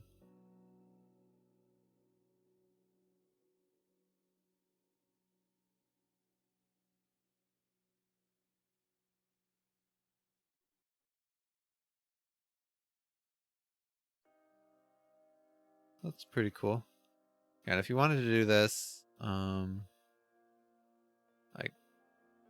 quickly, probably you'd want to do it with a compute shader, because you could basically just upload this information to the compute shader, and then it would create this point for you, and it would upload the point to it would already be on the GPU, so you wouldn't have to like create these arrays every time. I mean, yeah, I could do that, but it's a little bit, I think, out of scope for the tutorial.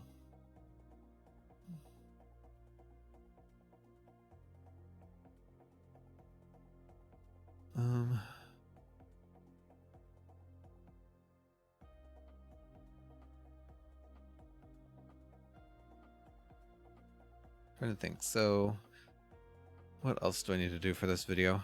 Yeah, there's just a bunch of stuff that kind of explains what the vertex and index buffer is, which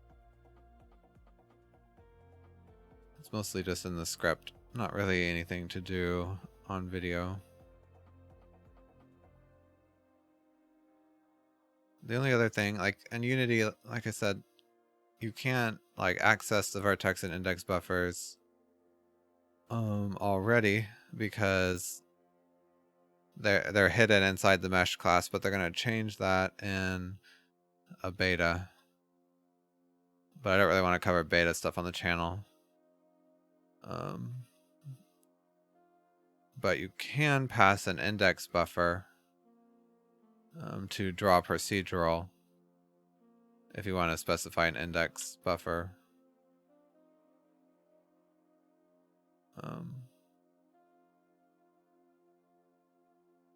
I guess I could show that.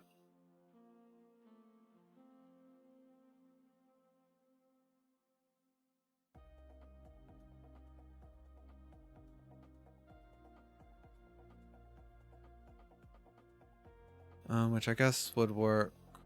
Like we could, okay, I guess making this run on the compute shader would also kind of showcase that. So I don't think it'll be, I guess, yeah, I just, whenever I do compute shaders, I always feel like I have to like explain how compute shaders work, because there's a lot to them. But I guess I could just point to one of my past videos. So let's try it real quick.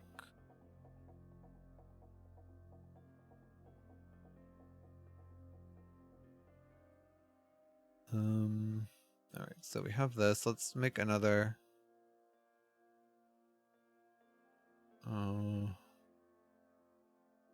Scene. So this will be triangle strip compute. You could also do the sphere in the compute shader, but that would be a little bit more difficult to do. All right, so triangle strip compute dispatcher.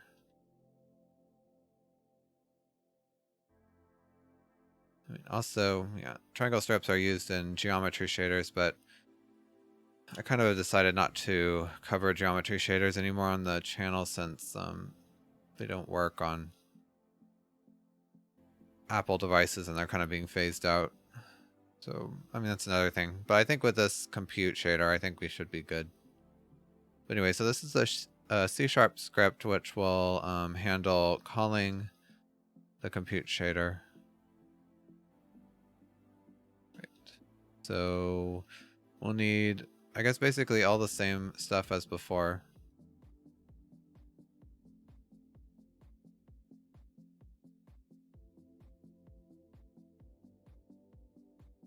Because we'll just upload all this to the compute shader now.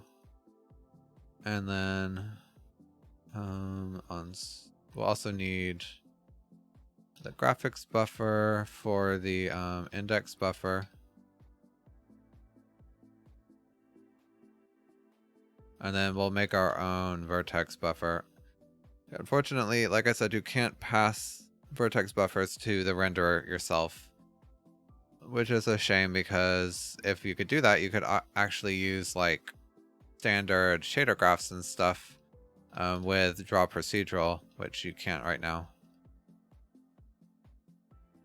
Yeah, we're gonna have to make a shader for this, but it's not that difficult. Okay, so I guess we need to get a handle on the compute shader.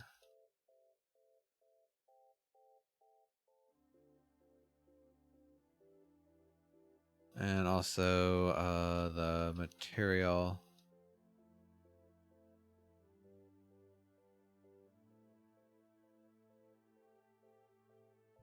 Okay, so on start, we'll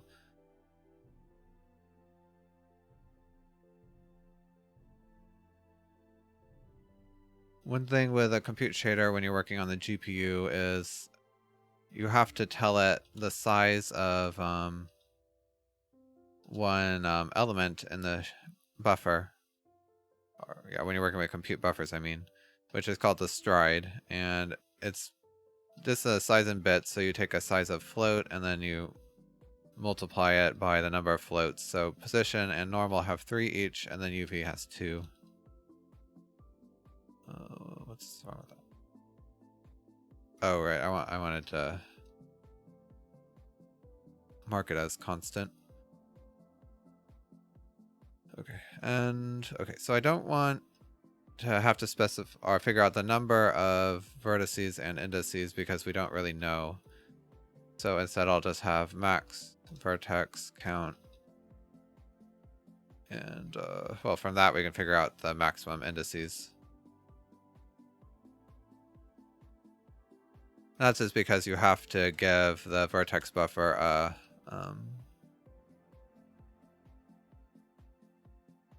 size.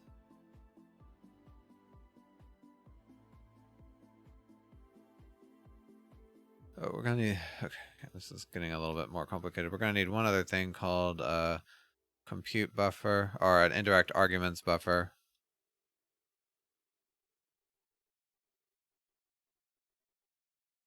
And this is so you can tell the GPU how many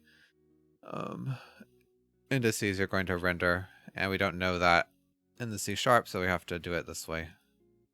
But anyway, so this is a structure, I guess it'd be append.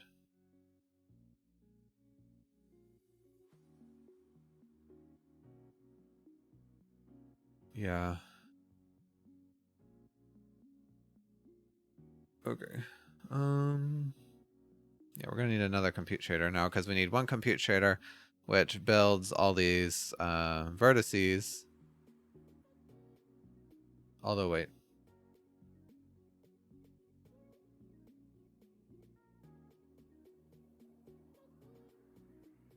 Okay, so the end. Okay, so we can't. I was thinking we can just add vertices together, but no, because since compute shaders run kind of, or not kind of, they run in parallel. You can't, like, if you're gonna add segments,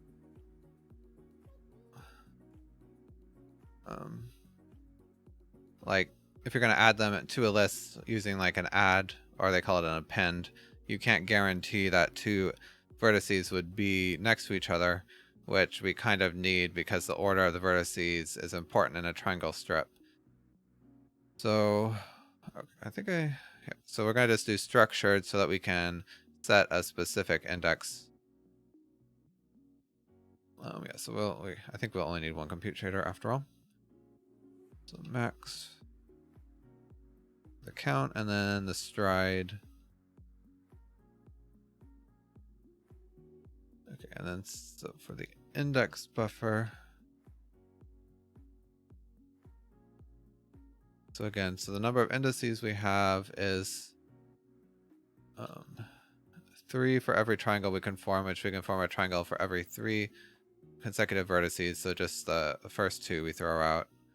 And then the indirect arguments buffer, we set it as a special type called indirect arguments, and it will just have one element in it, and the size of it is 5 unsigned integers.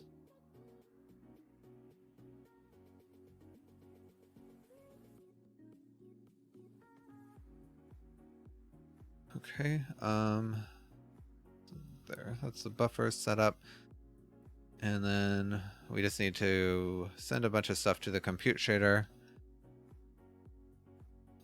Set vector, so we'll send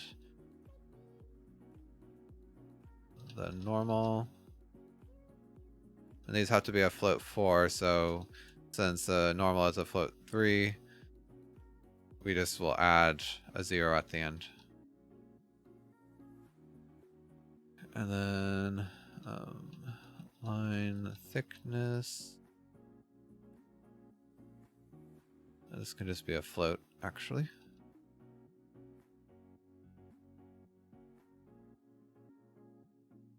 Okay, and then the start and the end point will change every frame, so we don't have to set them here. And then we just do the max segment length.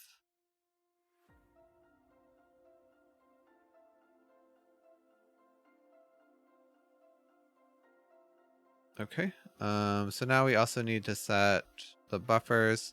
In order to do that, we need something called the kernel index, which is basically like in a compute shader you can define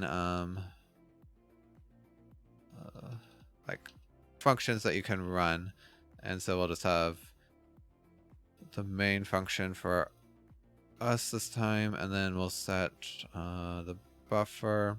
So we're going to write to both the vertex and index buffers.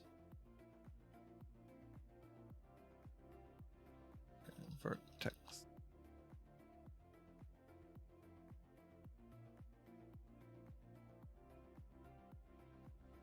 Okay, and same thing.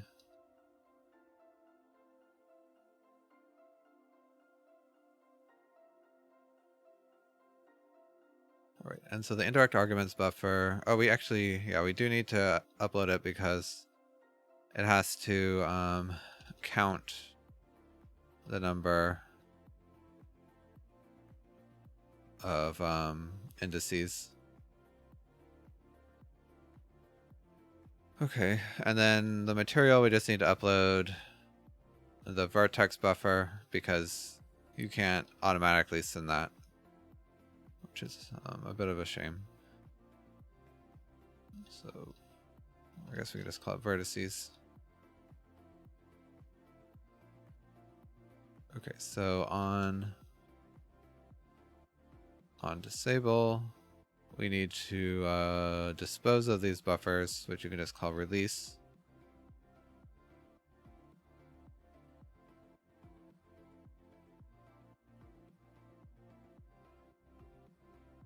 I guess I should let's on enable.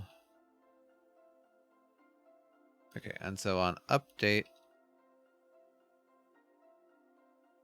we'll want to upload the start and end points to the compute buff or compute shader.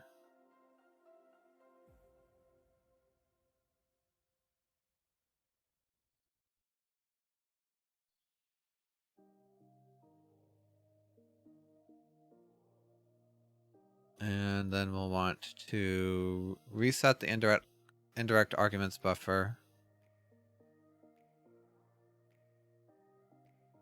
Okay, and in order to do that, let's have a private static unsigned integer array.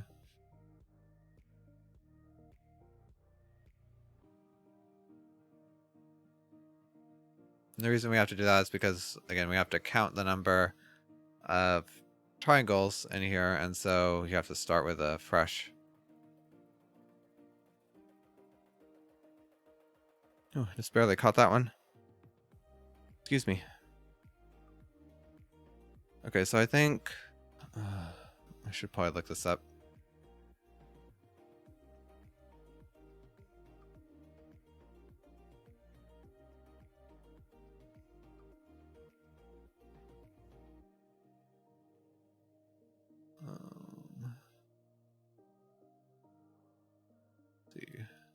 draw procedural and direct. Okay, so this version with the past index buffer, 5 integers, so index count per instance, which is what we need to count ourselves. The instance count, which is just 1, then all this rest of it is 0.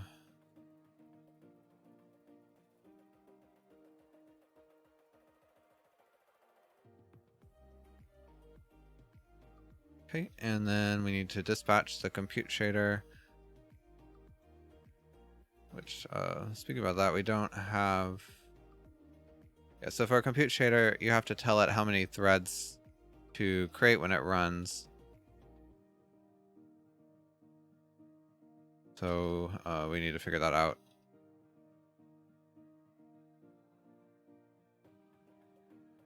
So private dispatch size. Okay, so there's you can get, so compute shader has like a, let's see, yeah, a thread group size, which is how many threads will spawn for every like dispatch. So they allow you to get this data.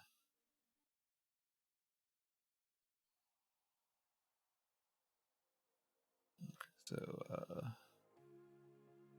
outbar thread group size X, and we don't care about the rest of them.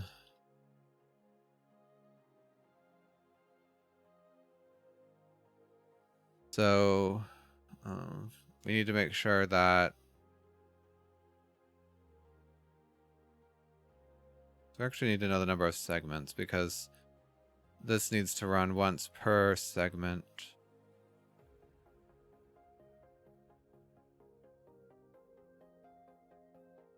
So this should change to max segment count.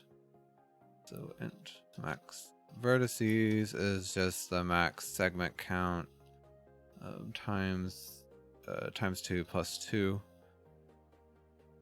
Oh, okay, we'll actually just count it as being just 2. Okay, so we'll just count the endpoints as being a segment. Okay, so anyway,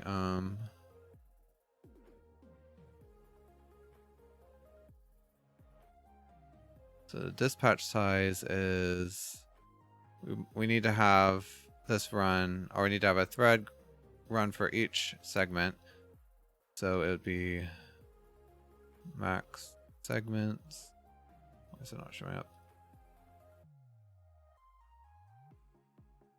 Divided by the thread group size as a float. Okay, and so from that we can call dispatch. And so for the Y and Z groups, we'll just have 1. Okay, so now the compute shader is finally going to run, and now we can call graphics draw procedural and direct. So we pass it the material. We'll need bounds. Let's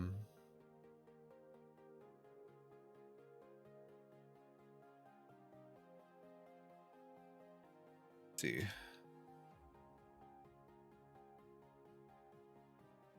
The bounds, I guess, would be the distance from the start to the end. So how do I specify that? So we've got a center and then the size.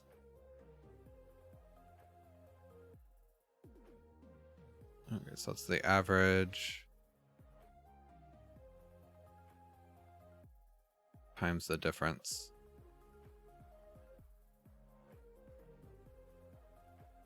Probably should add a leeway onto that, like a buffer around the edges, but I don't want to worry about it right now. So the mesh topology, we're just going to tell it where it's going to be triangles, because you can actually define a mesh to have a bunch of different stuff. So indirect arguments. I think I need to do the index buffer.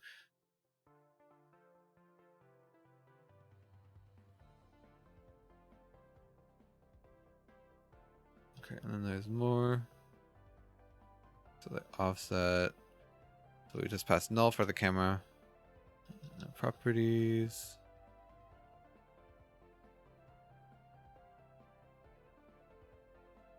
No shadows, and then no receive shadows. And then the layer is just this game object layer. Okay, so I think, yeah, there's a version of this without indirect, or without an index buffer, and then with an index buffer. Oh yeah, so this is kind of confusing. So there's a graphics buffer and a compute buffer. They're basically the same, except the compute buffer, or the graphics buffer is basically just a better compute buffer. But for some reason, Unity still makes you create a compute buffer for this indirect arguments buffer. Which is kind of annoying, but... And then I've got to give it the indirect arguments type here. Okay, so now we're finally done with this.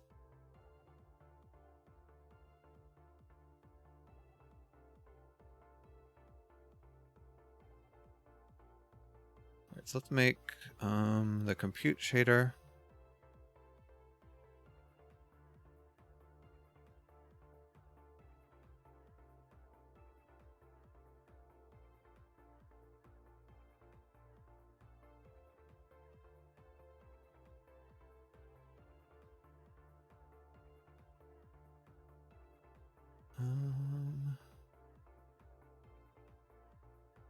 Oh, here. Oh, let's do triangle strip.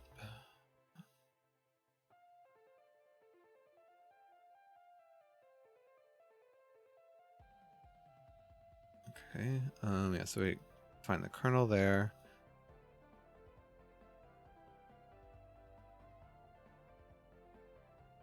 All right, so the thread group. You can make it bigger than this. All right, so now we need to define different values for the buffers. I think I might, just to save some time, look in a different, or copy from another project.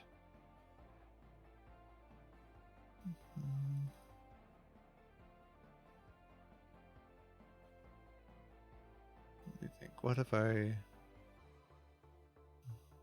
There's a compute shader that's very similar.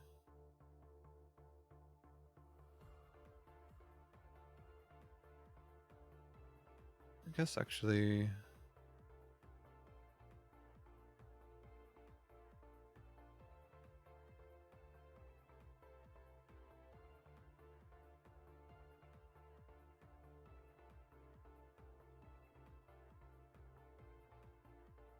Oh, yeah.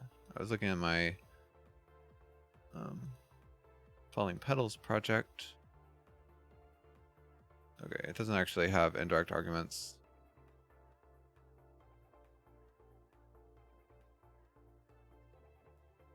Oh, come on, I know I've done this. Okay, well, I'm wasting time, I guess. Alright,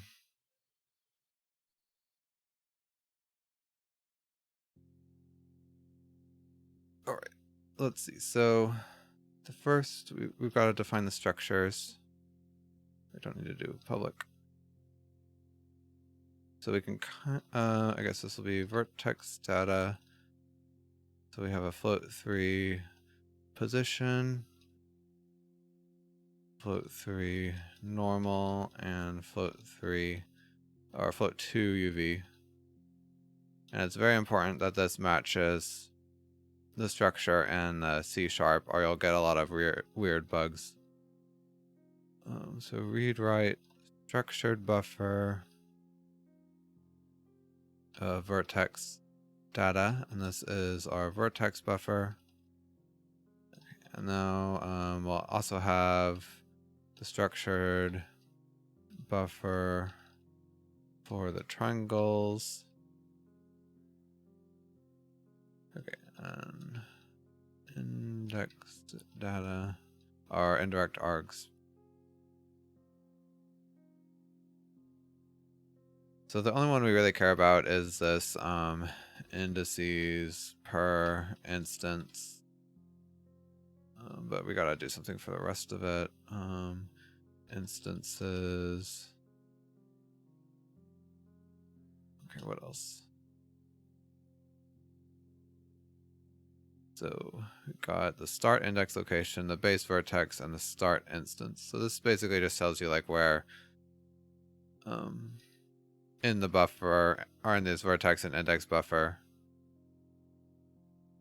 where we should start reading data. So start index, base, vertex, and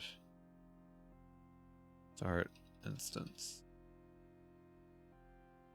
Okay, so now we just have a read write structured buffer for this as well.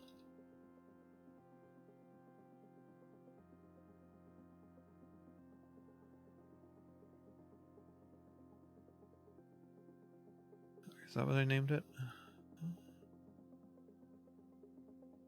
Yeah, indirect arguments. So now I need to get the line normal, thickness, segment length, and the line start and end.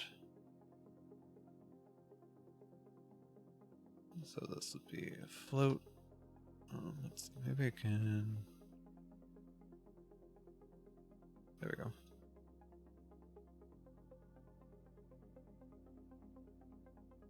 Float. This is one of the most annoying things about working in shaders is you have to make sure these names match exactly. Also, yeah, the normal should be a float 3.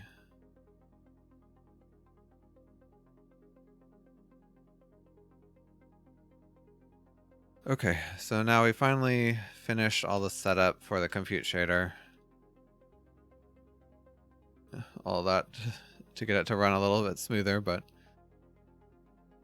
so now I can copy this stuff. It'll behave. So basically, we're gonna calculate the distance and the number of segments. And if the number of segments, or if our ID is greater than the number of segments, then that means we don't have to run because the previous threads are going to calculate everything. So if id.x is greater than number of segments, then we can return. Okay, so in that case, or otherwise we actually have work to do. And I can basically just copy all this logic. Okay, so we can't add a strip, so we have to do some of that. Let's get rid of this window. Some of that code, let's see. Some of that vertex counting again. So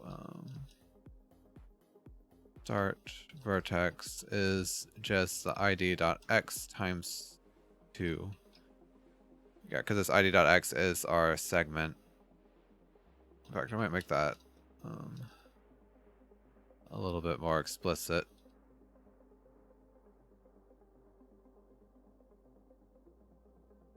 Okay, and then yeah, I need to update some of these variable names. So the line start, line end,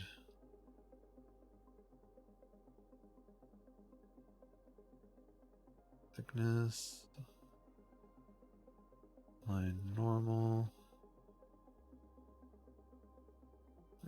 I guess let's make this a little bit easier to deal with too. That way I don't, it bothers me like if I had to specify a line normal using the constant and then everything else is just lowercase, but it doesn't really matter. I guess if we ever change the way the normal specified, this way would work out of the box. So do I need to change anything else? So number of segments. No, we calculate that up here. The tangent line start.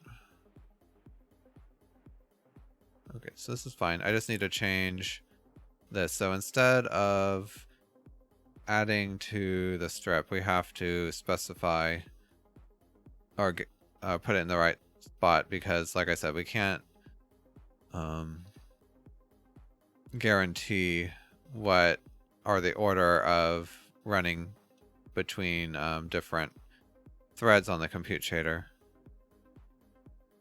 So we can do, and then this one is the next index. So we do lose a little bit of ease of use, but it's not that much more difficult.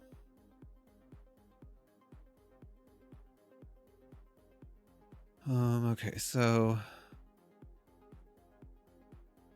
now we need to take this code and set up the triangles. So the number of vertices, I guess we do need to count that. So is the number of segments times 2.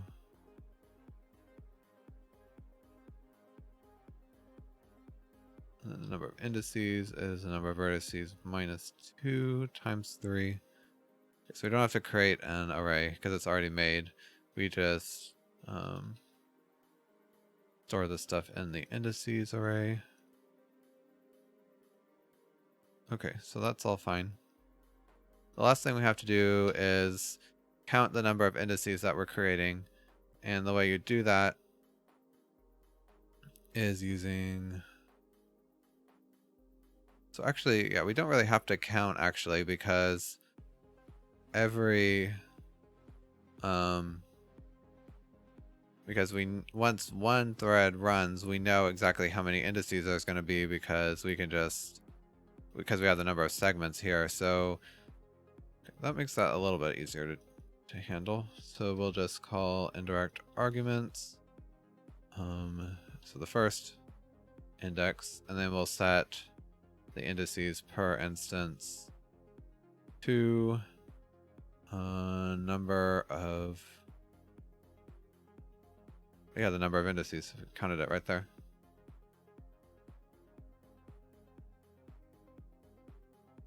Yeah, I guess I didn't really need this variable until here, but that's fine. So yeah, this is going to run on every thread, but since the number of indices is the same for every thread, it doesn't actually matter. We won't have a race condition, in other words. Syntax error. Expected to... Oh yeah, we don't have the math class, so I need to get rid of all these. Is that it? I think so.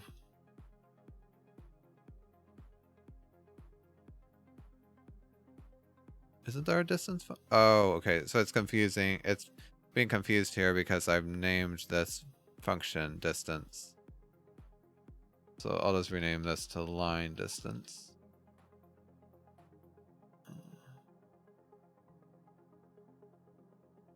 That should work. Unexpected token line distance.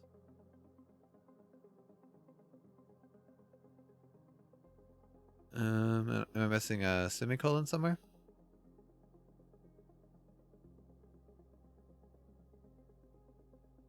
Oh. I'm missing parentheses right there.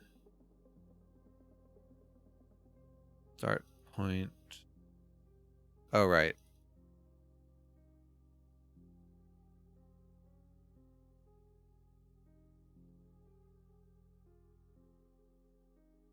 Declared identifier math. Oh. Yeah. No. Oh, right. And here's another one. Yeah, unfortunately, shaders, it doesn't show you errors until you actually compile it. So. Oh, right. You don't have to use the new component. Can I? I don't think I can Fortunately, I don't think I can specify it like that in shaders. Yeah, so I need to make another function. So void, let's say new, or no, I guess this will return a vertex data, new vertex data, and then we'll just pass position, normal, and UV vertex data equals vertex data 0, and this just like creates a new structure and initializes everything to 0. So equals position dot normal equals normal, p equals uv, and then return. Okay, so then we just call this new vertex data function, passing in these values.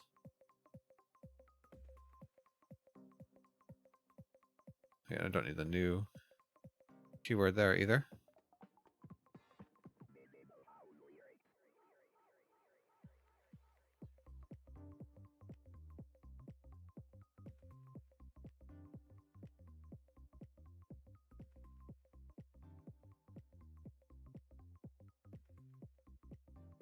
Okay.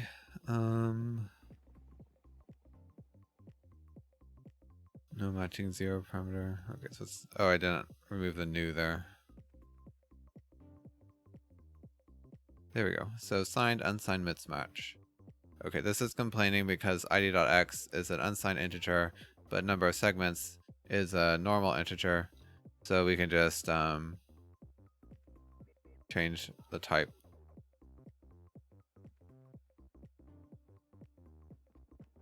And then loop control variable conflicts with a previous. Okay, so this is just complaining that both of these have the same name. So you can get rid of that error by just removing the declaration. Okay. So now we just need to make our graphics buffer, our graphics shader. Let's see, I've got to have, well, I closed that window I had open before.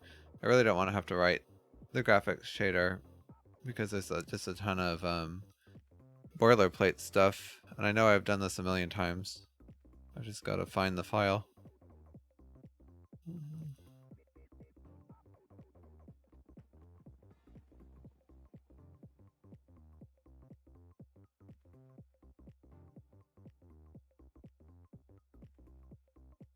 Maybe this will do. Let me make another folder for the shaders. Yeah, and like I said, unfortunately, Unity does not let you. You can't use buffers.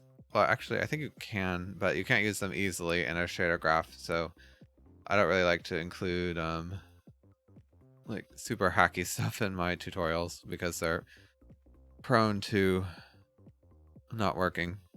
But hopefully in the future they'll well, they've said in the future you'll be able to specify a vertex buffer, which will be really nice. Okay, so let's just rename this to triangle strip.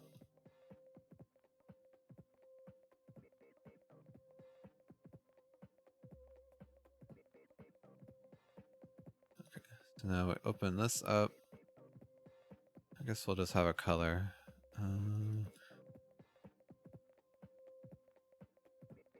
Strip. We can leave culling on actually.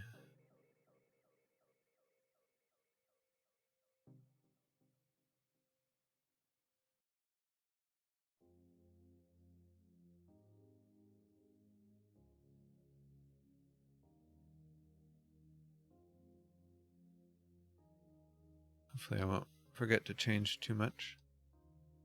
Okay, and we can copy this vertex data over. Okay, so the vertex output, yeah, well, I'll put a UV position, normal tangent. But yeah, we probably won't need all this, but take in the color. So yeah, to get, so normally you can pass, you know, like position and stuff, but since you can't tell Unity to use a specific buffer as a vertex buffer, you have to read it yourself manually, and you can get the correct data using this vertex ID. So I'm just gonna get rid of all this code. So vertex data equals vertices vertex ID. I don't have to do anything more fancy. So the position is just data.position, data.normal, and then data.uv. So we don't have a tangent right now, so I'm just gonna delete that. We could easily add it, but I don't really think we need it. Okay, and then clip space position, we can just pop our compute from world space. Okay, and then in the fragment, I'm just gonna return the color.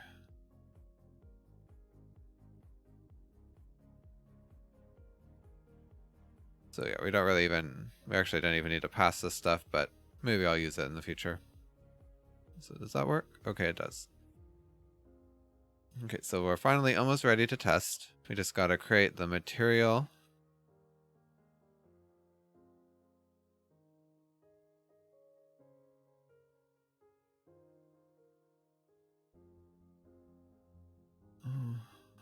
Close that and give it the triangle strip material, and let's set the color to red so I know it's actually working. And then we can remove this and then add this, the compute version. Okay, so set the normal again to -z, thickness 1, back segment length 0.5, segment count. That's gonna be pretty big. I'll set 1,000, and then the compute shader and our material. And let's try it out. Okay, so there is a. I think that's just a screen triangle. It's not our actual triangle. Oh, yeah, so we don't actually need these values because this strip doesn't actually draw anything. Let's see. So I'm gonna check the frame debugger, which will tell us if our thing is actually trying to render. Okay, so it is trying to draw our procedural mesh, but nothing shows up. So that's good. At least, well, I mean, I guess so. It means something's there, but the data is incorrect somewhere. So probably I've messed up some math along the way. Let's see if there's anything obvious. These, like before I had put a wrong index there. Is this num indices? Well, no, because if it was 0, it wouldn't even run. So we know this is greater than 1 at least. Okay, so what I'm gonna do,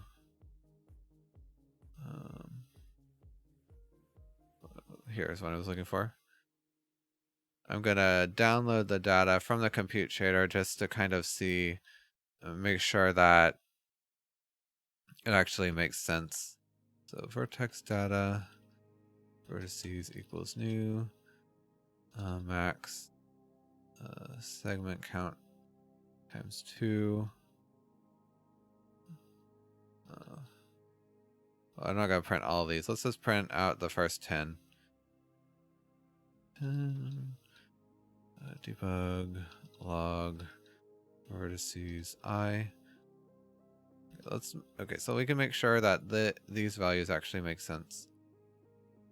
And I should also let's just go with the simple case where there's only 4 vertices. Oh.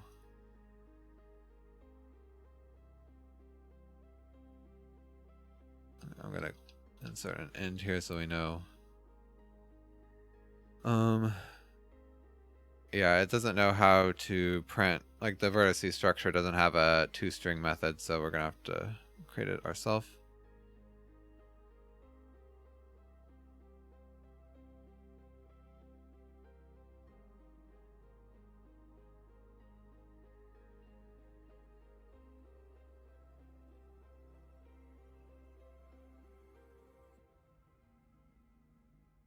Okay, let's try that.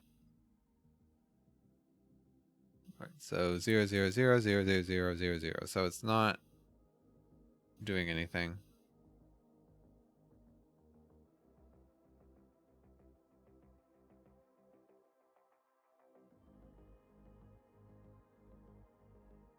Okay, let's if I put this in debug mode, I can see some of the values in here. The kernel index. Okay, so there is a dispatch size of 8. So it is running, or should be running anyway. But obviously, no data is getting stored in the buffer.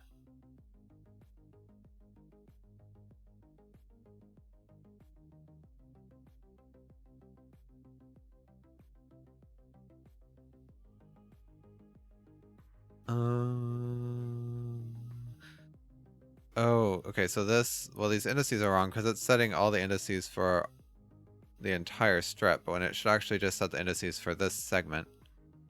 And also, yeah, I shouldn't set them for the last segment, I'm just realizing. Let's see, so if segment is greater, segment is less than num segments minus 1. Yeah, because for the last one, we don't want this part to run. And then this also needs to run only just once, so no looping.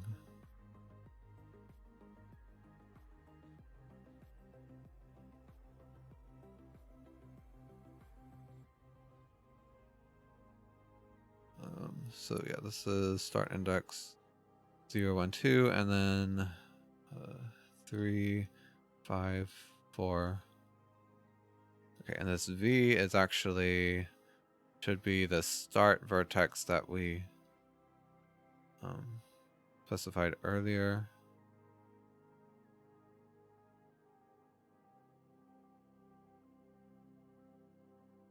Yeah, because it's doing these two vertexes we just created, and then it's linking up to the two ahead of us. So that might have been it. Yeah, start index. I mean, I guess that's not the bug because the vertices are all 0, but I guess that's start. So if id.x is greater than the number of segments we'll return, so if it's less than it should run.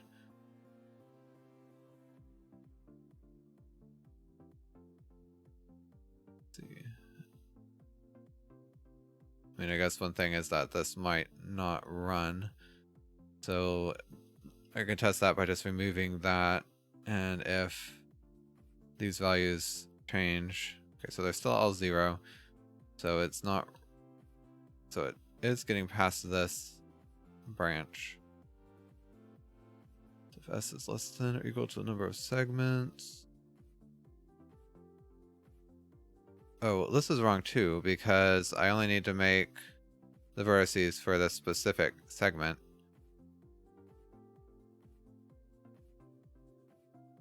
Yeah, so S is just segment.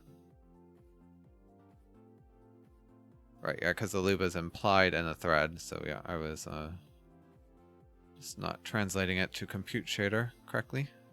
Is that all I have to do? Yeah. Okay, so still it's all 0,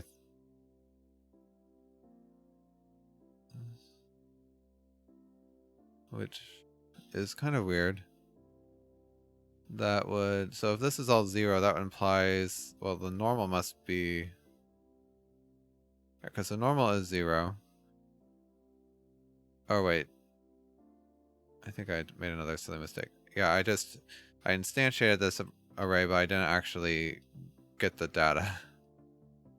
Okay, so let's try it again. So vertex buffer, get data, vertices. So this is going to download the vertex data. Let's make this a little bit smaller so it doesn't take up a ton of memory. Okay, so even when I get the data from the compute shader, oh wait, no, it's not 0. Although it becomes 0 later on.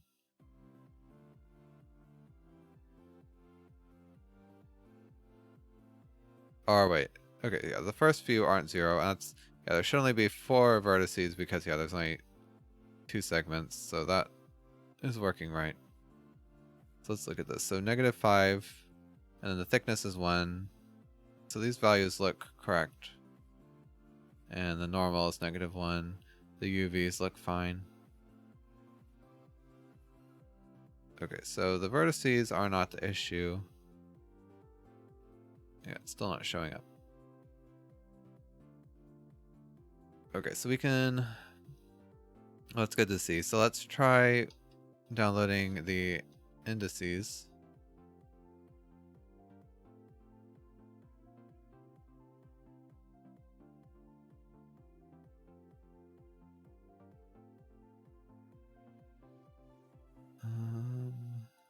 This will be int. So there's 6 indices per segment.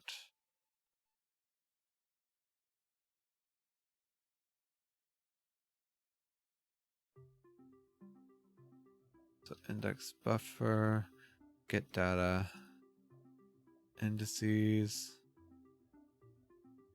and okay, just for ease, I'll just print out each one in succession like that.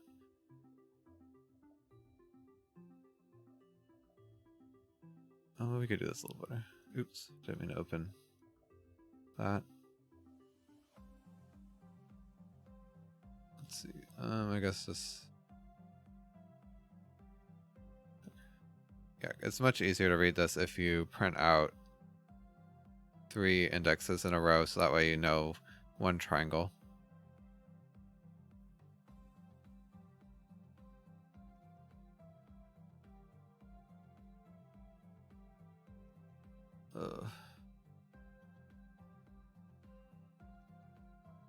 I know these variable names are bad, but it doesn't really matter for debugging.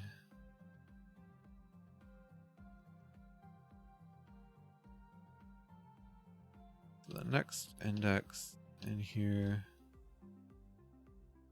and then the one after that.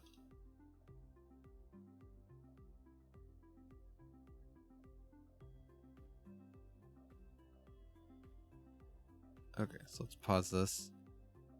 Okay, so I guess this must be the issue because the indices are always 0. I did download the data, right? Yeah. So why would that happen? So if segment is less than the number of segments minus 1. Okay, actually, yeah, it's just less than number of segments. Yeah, so it was never running before. Because... yeah. Doesn't look like that fixed the problem, but... okay, so there's some data being written in there. As we can see, there's a 1 at position 9. And then a 2.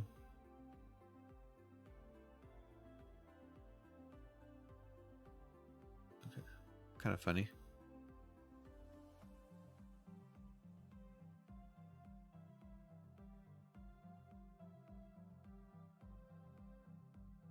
Oh, I did this wrong too, but... Okay, let's try it again because I think I misprinted that. Okay, no, it's still the same, but it just doesn't loop as much. But so I got the indexes into the index buffer wrong. So the start index.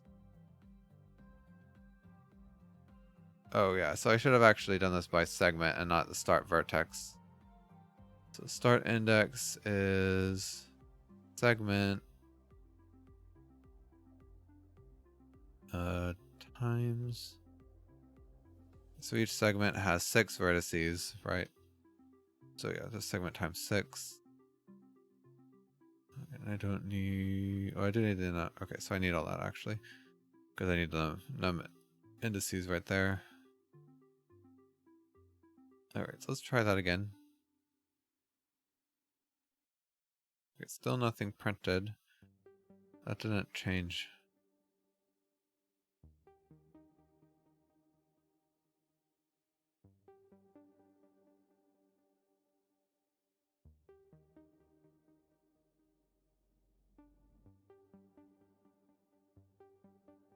This isn't making a whole lot of sense.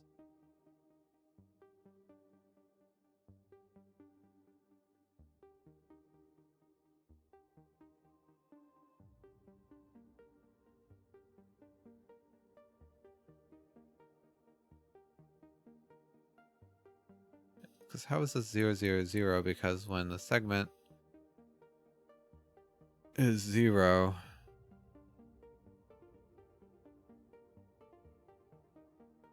which happens for the first thread, and the start index is 0, so should.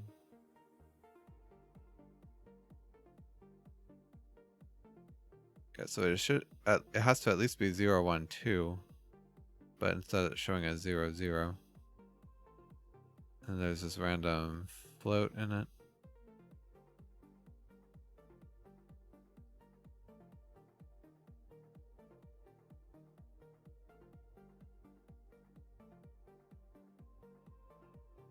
Now that you mention it, or now that I think about it, this index buffer doesn't actually change.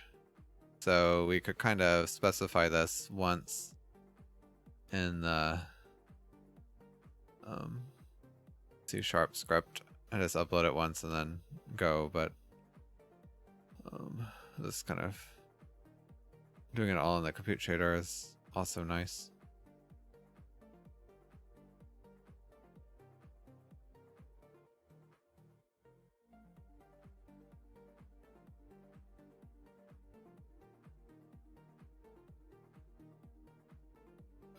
Okay, probably missing some kind of silly error, but it's not jumping out at me. Why is... Okay, so it's consistent that the 9th index is always 1, which tells me it's not like random data. And there's always a 2 as well. So it's 9 and then 12, 15, 16, and 17.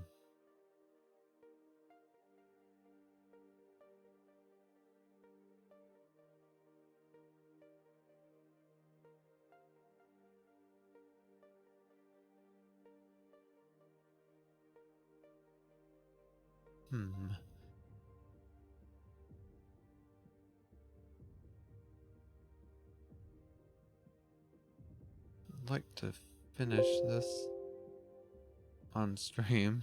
I only have 20 minutes later because I'd hate to leave with this weird bug. Let's see. And it's also doing with the compute, like with the way I've written this, right? So we take the index and multiply by 3. Yeah, I'm printing out those indices. And I get the data out of the index buffer.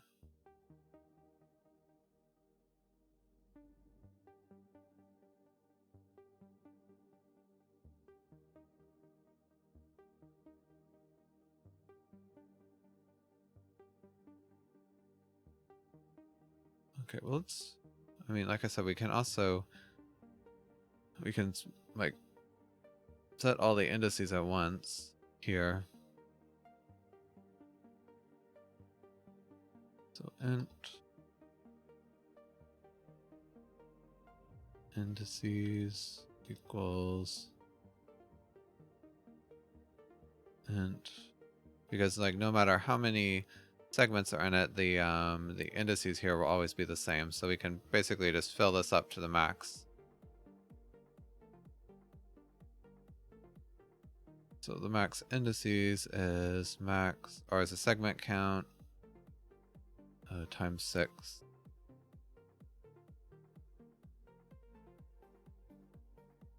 And for int segment equals 0, segment minus max segment count.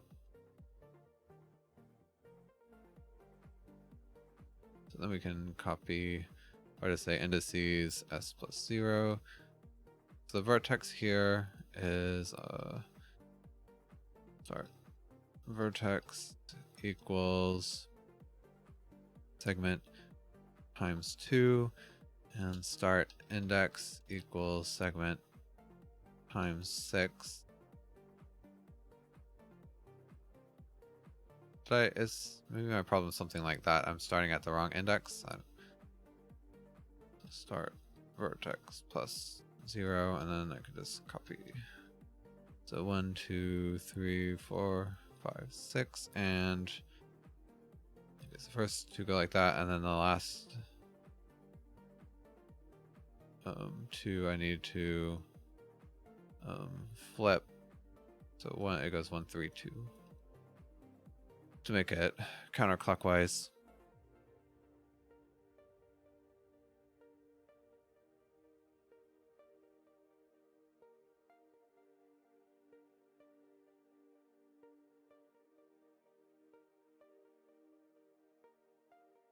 Oh, is that? Well, no, this is correct. Yeah.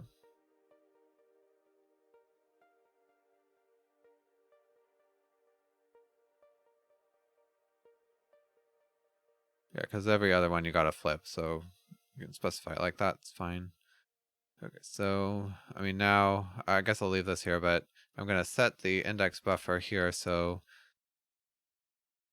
it will we'll upload the data once and then be done with it.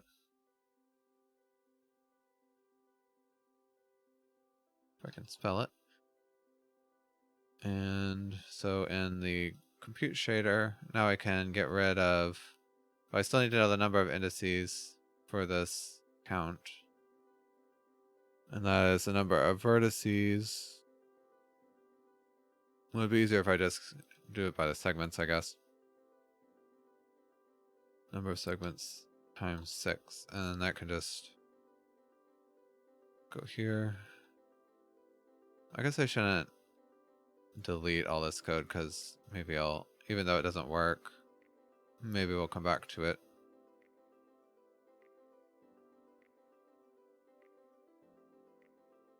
All right.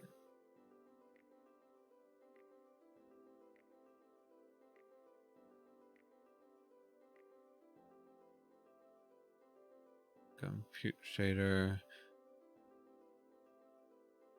Oh. That's just because I left it in play mode. Okay, so now when I press play, the triangle buffer is set up correctly. Although, yeah, it still doesn't draw anything, which is kind of annoying. Let me...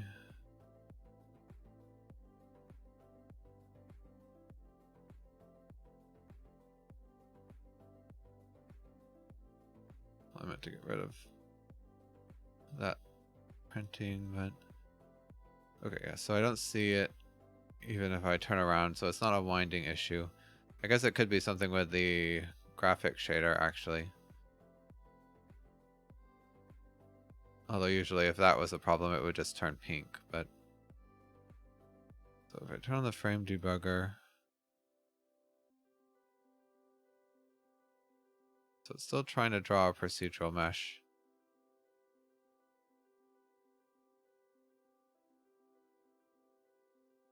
which is good because it means that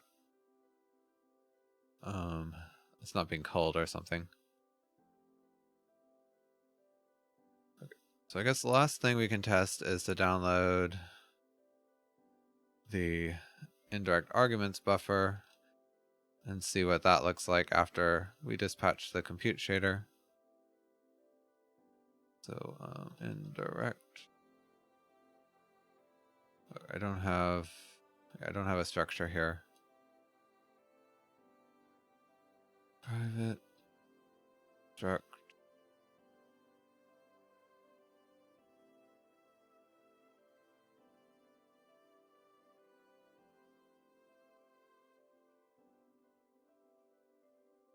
Okay, so again, this has a unsigned integer for the index count per instance. Instance count index offset vertex base and instance offset. But we really only care about the first one.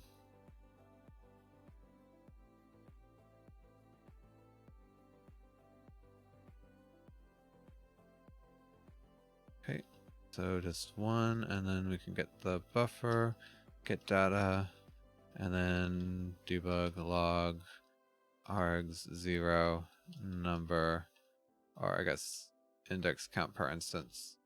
So there should be 6, hopefully.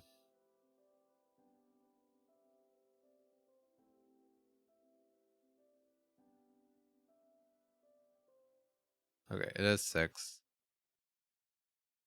which I guess is good because it means that that's initialized correctly, but I still don't know why it's not trying. Let me print out the vertices again to make sure that didn't get messed up.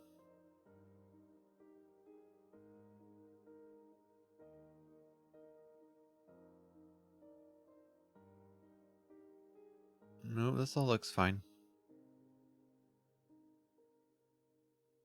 Okay, and then we know the indices are fine because we create them here and I already tested it. Okay, and we know it's drawing, so I guess the only other thing is it could be, or only other thing it could be is the graphic shader. Get the data position.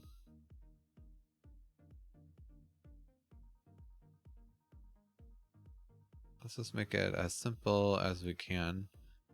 Get rid of all that and all this. So it just has the clip space position. We transform from the end position here.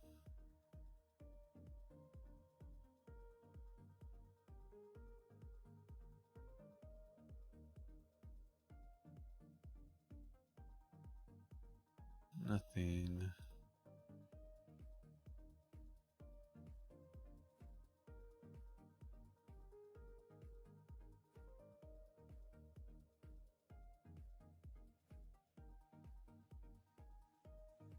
I feel like if it was getting culled, then...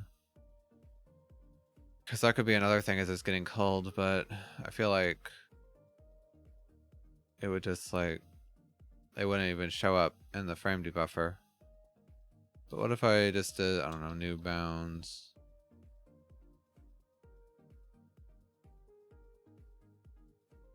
Oh, I can't do that. It has to be a vector 3. And then new, just set this to some huge size so that it will never be culled.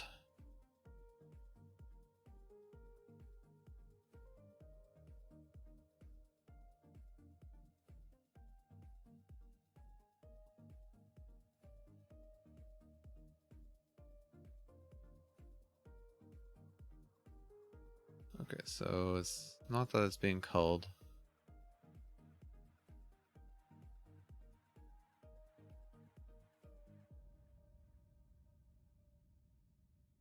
Yeah, so it's still showing up in the frame debugger. but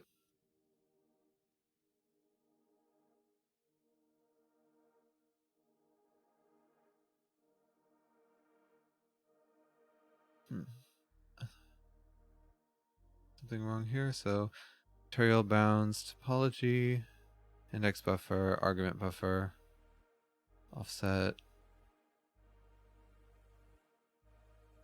We don't cache shadows, don't receive shadows. Not the camera, because the other scene was working.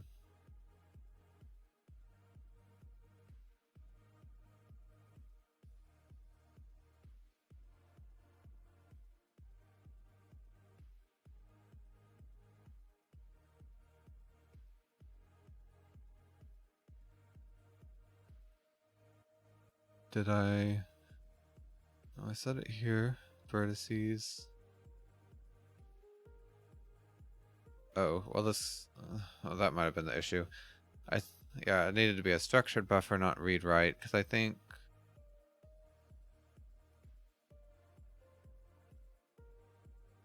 Okay, well, that wasn't the issue, but at least we can kind of see it here in the preview that is drawing now.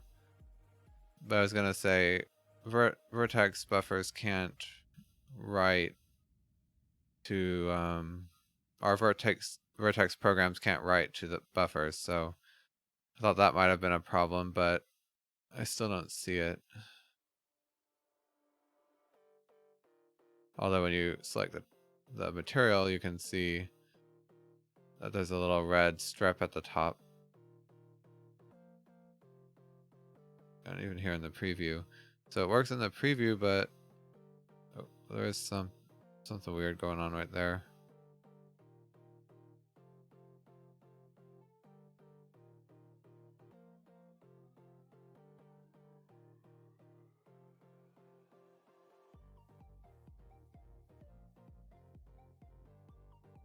Oh, that's probably just maybe because it's just on a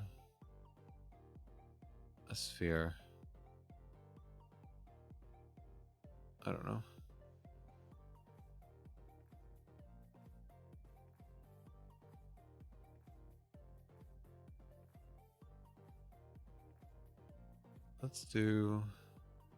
We're just gonna set the max segment count to 2.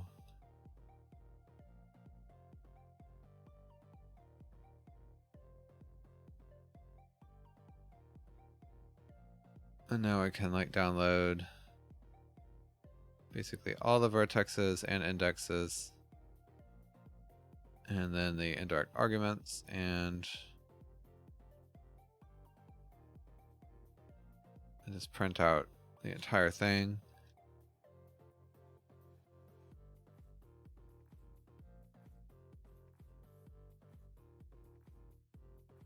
Okay.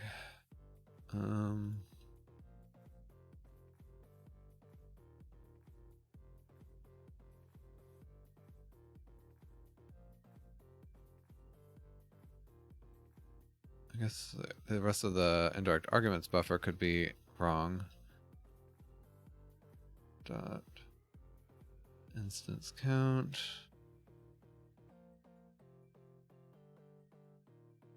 Index offset. Vertex base.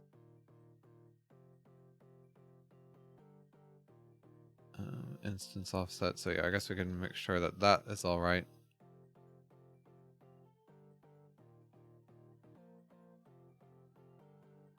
Okay, so now we're going to print out the entire contents of the buffers. Okay, we got an argument. So get data is not integer multiple of the graphics buffer stride.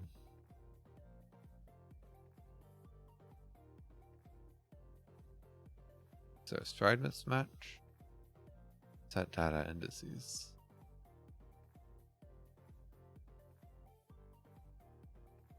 Oh. Okay, now I feel if this was the problem, gosh, this has caused a ton of issues. Yeah, the stride. I must have copied that line and didn't fix it. Yeah, the stride of the index buffer is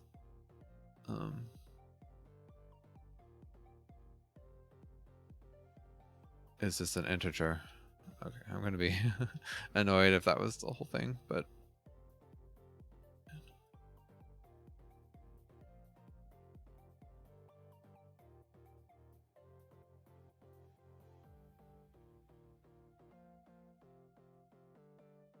okay, well, I still don't see anything, but okay, so I got 0,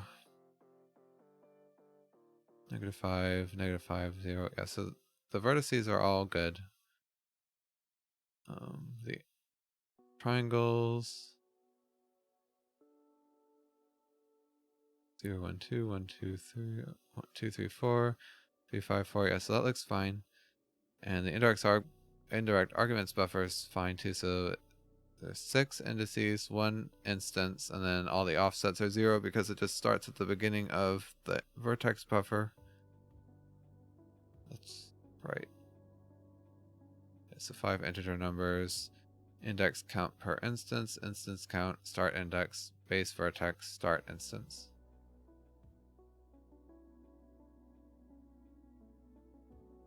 But it's not there.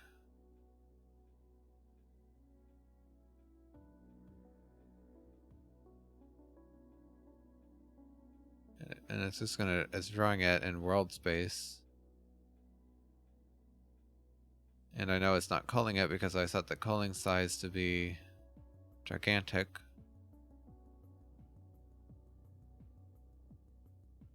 So I guess it has to be something with the graphics buffer or the graphics shader. What did I do wrong here? So color. Although it runs in the material, but it doesn't show up in scene. But it shows up in the material preview.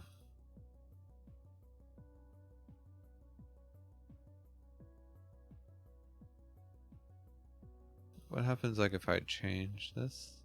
Does it update? I can't really see because there's too much. But yeah, it updated to match. We got -13 to match the start point. Okay. I'm almost out of time on stream. I hate to leave you guys with this bug, but I'm kind of stumped. I'm sure it's something silly because I don't know why this wouldn't work. I've done this kind of thing a bunch of times. And I'll probably sleep on it and in the morning find the bug really quick and feel silly that I spent 45 minutes on stream trying to debug it.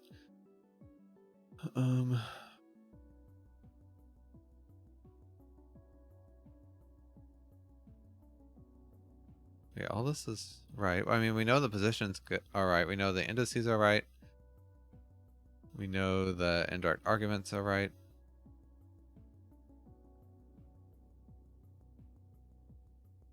Telling it, I mean, it is rendering because it shows up in the frame debugger. Maybe I should just restart Unity. That's happened. This will be my last thing to try.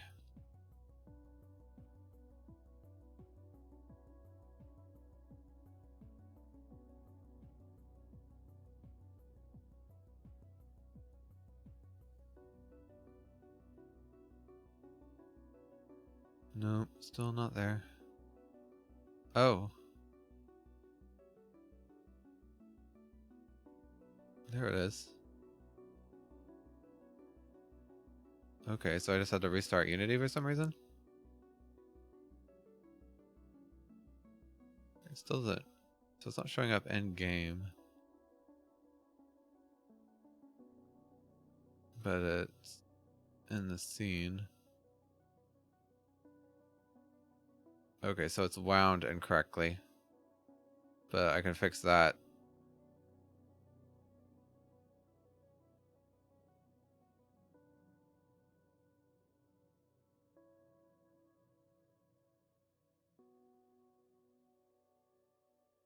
So all I have to do is just flip these.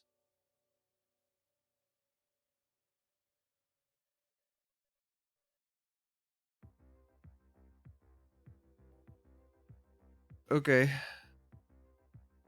Well, I guess I'm glad it's working. I have no idea what was going on, but just a weird Unity bug, I guess. Anyway. Wait, what happens if I... Okay, that still works. I wondered if I could move this around like that, if it would start winding incorrectly, but no, it works fine.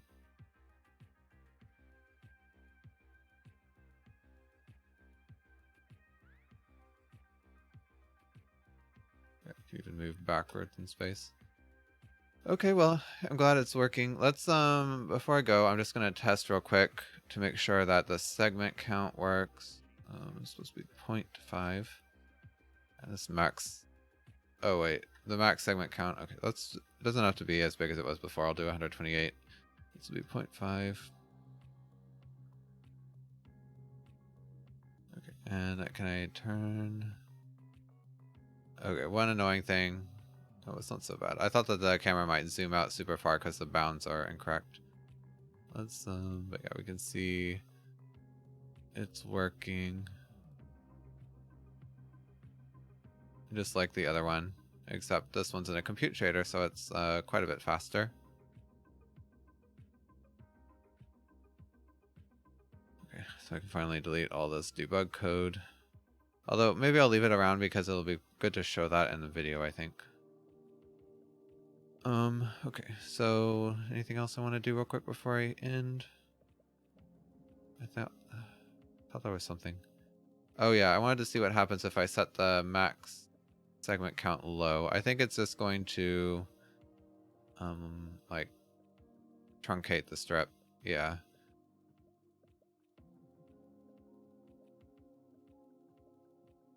And it's just because it doesn't have enough buffer space to draw it.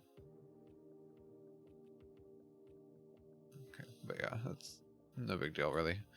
If that happens, I don't need to worry about the behavior because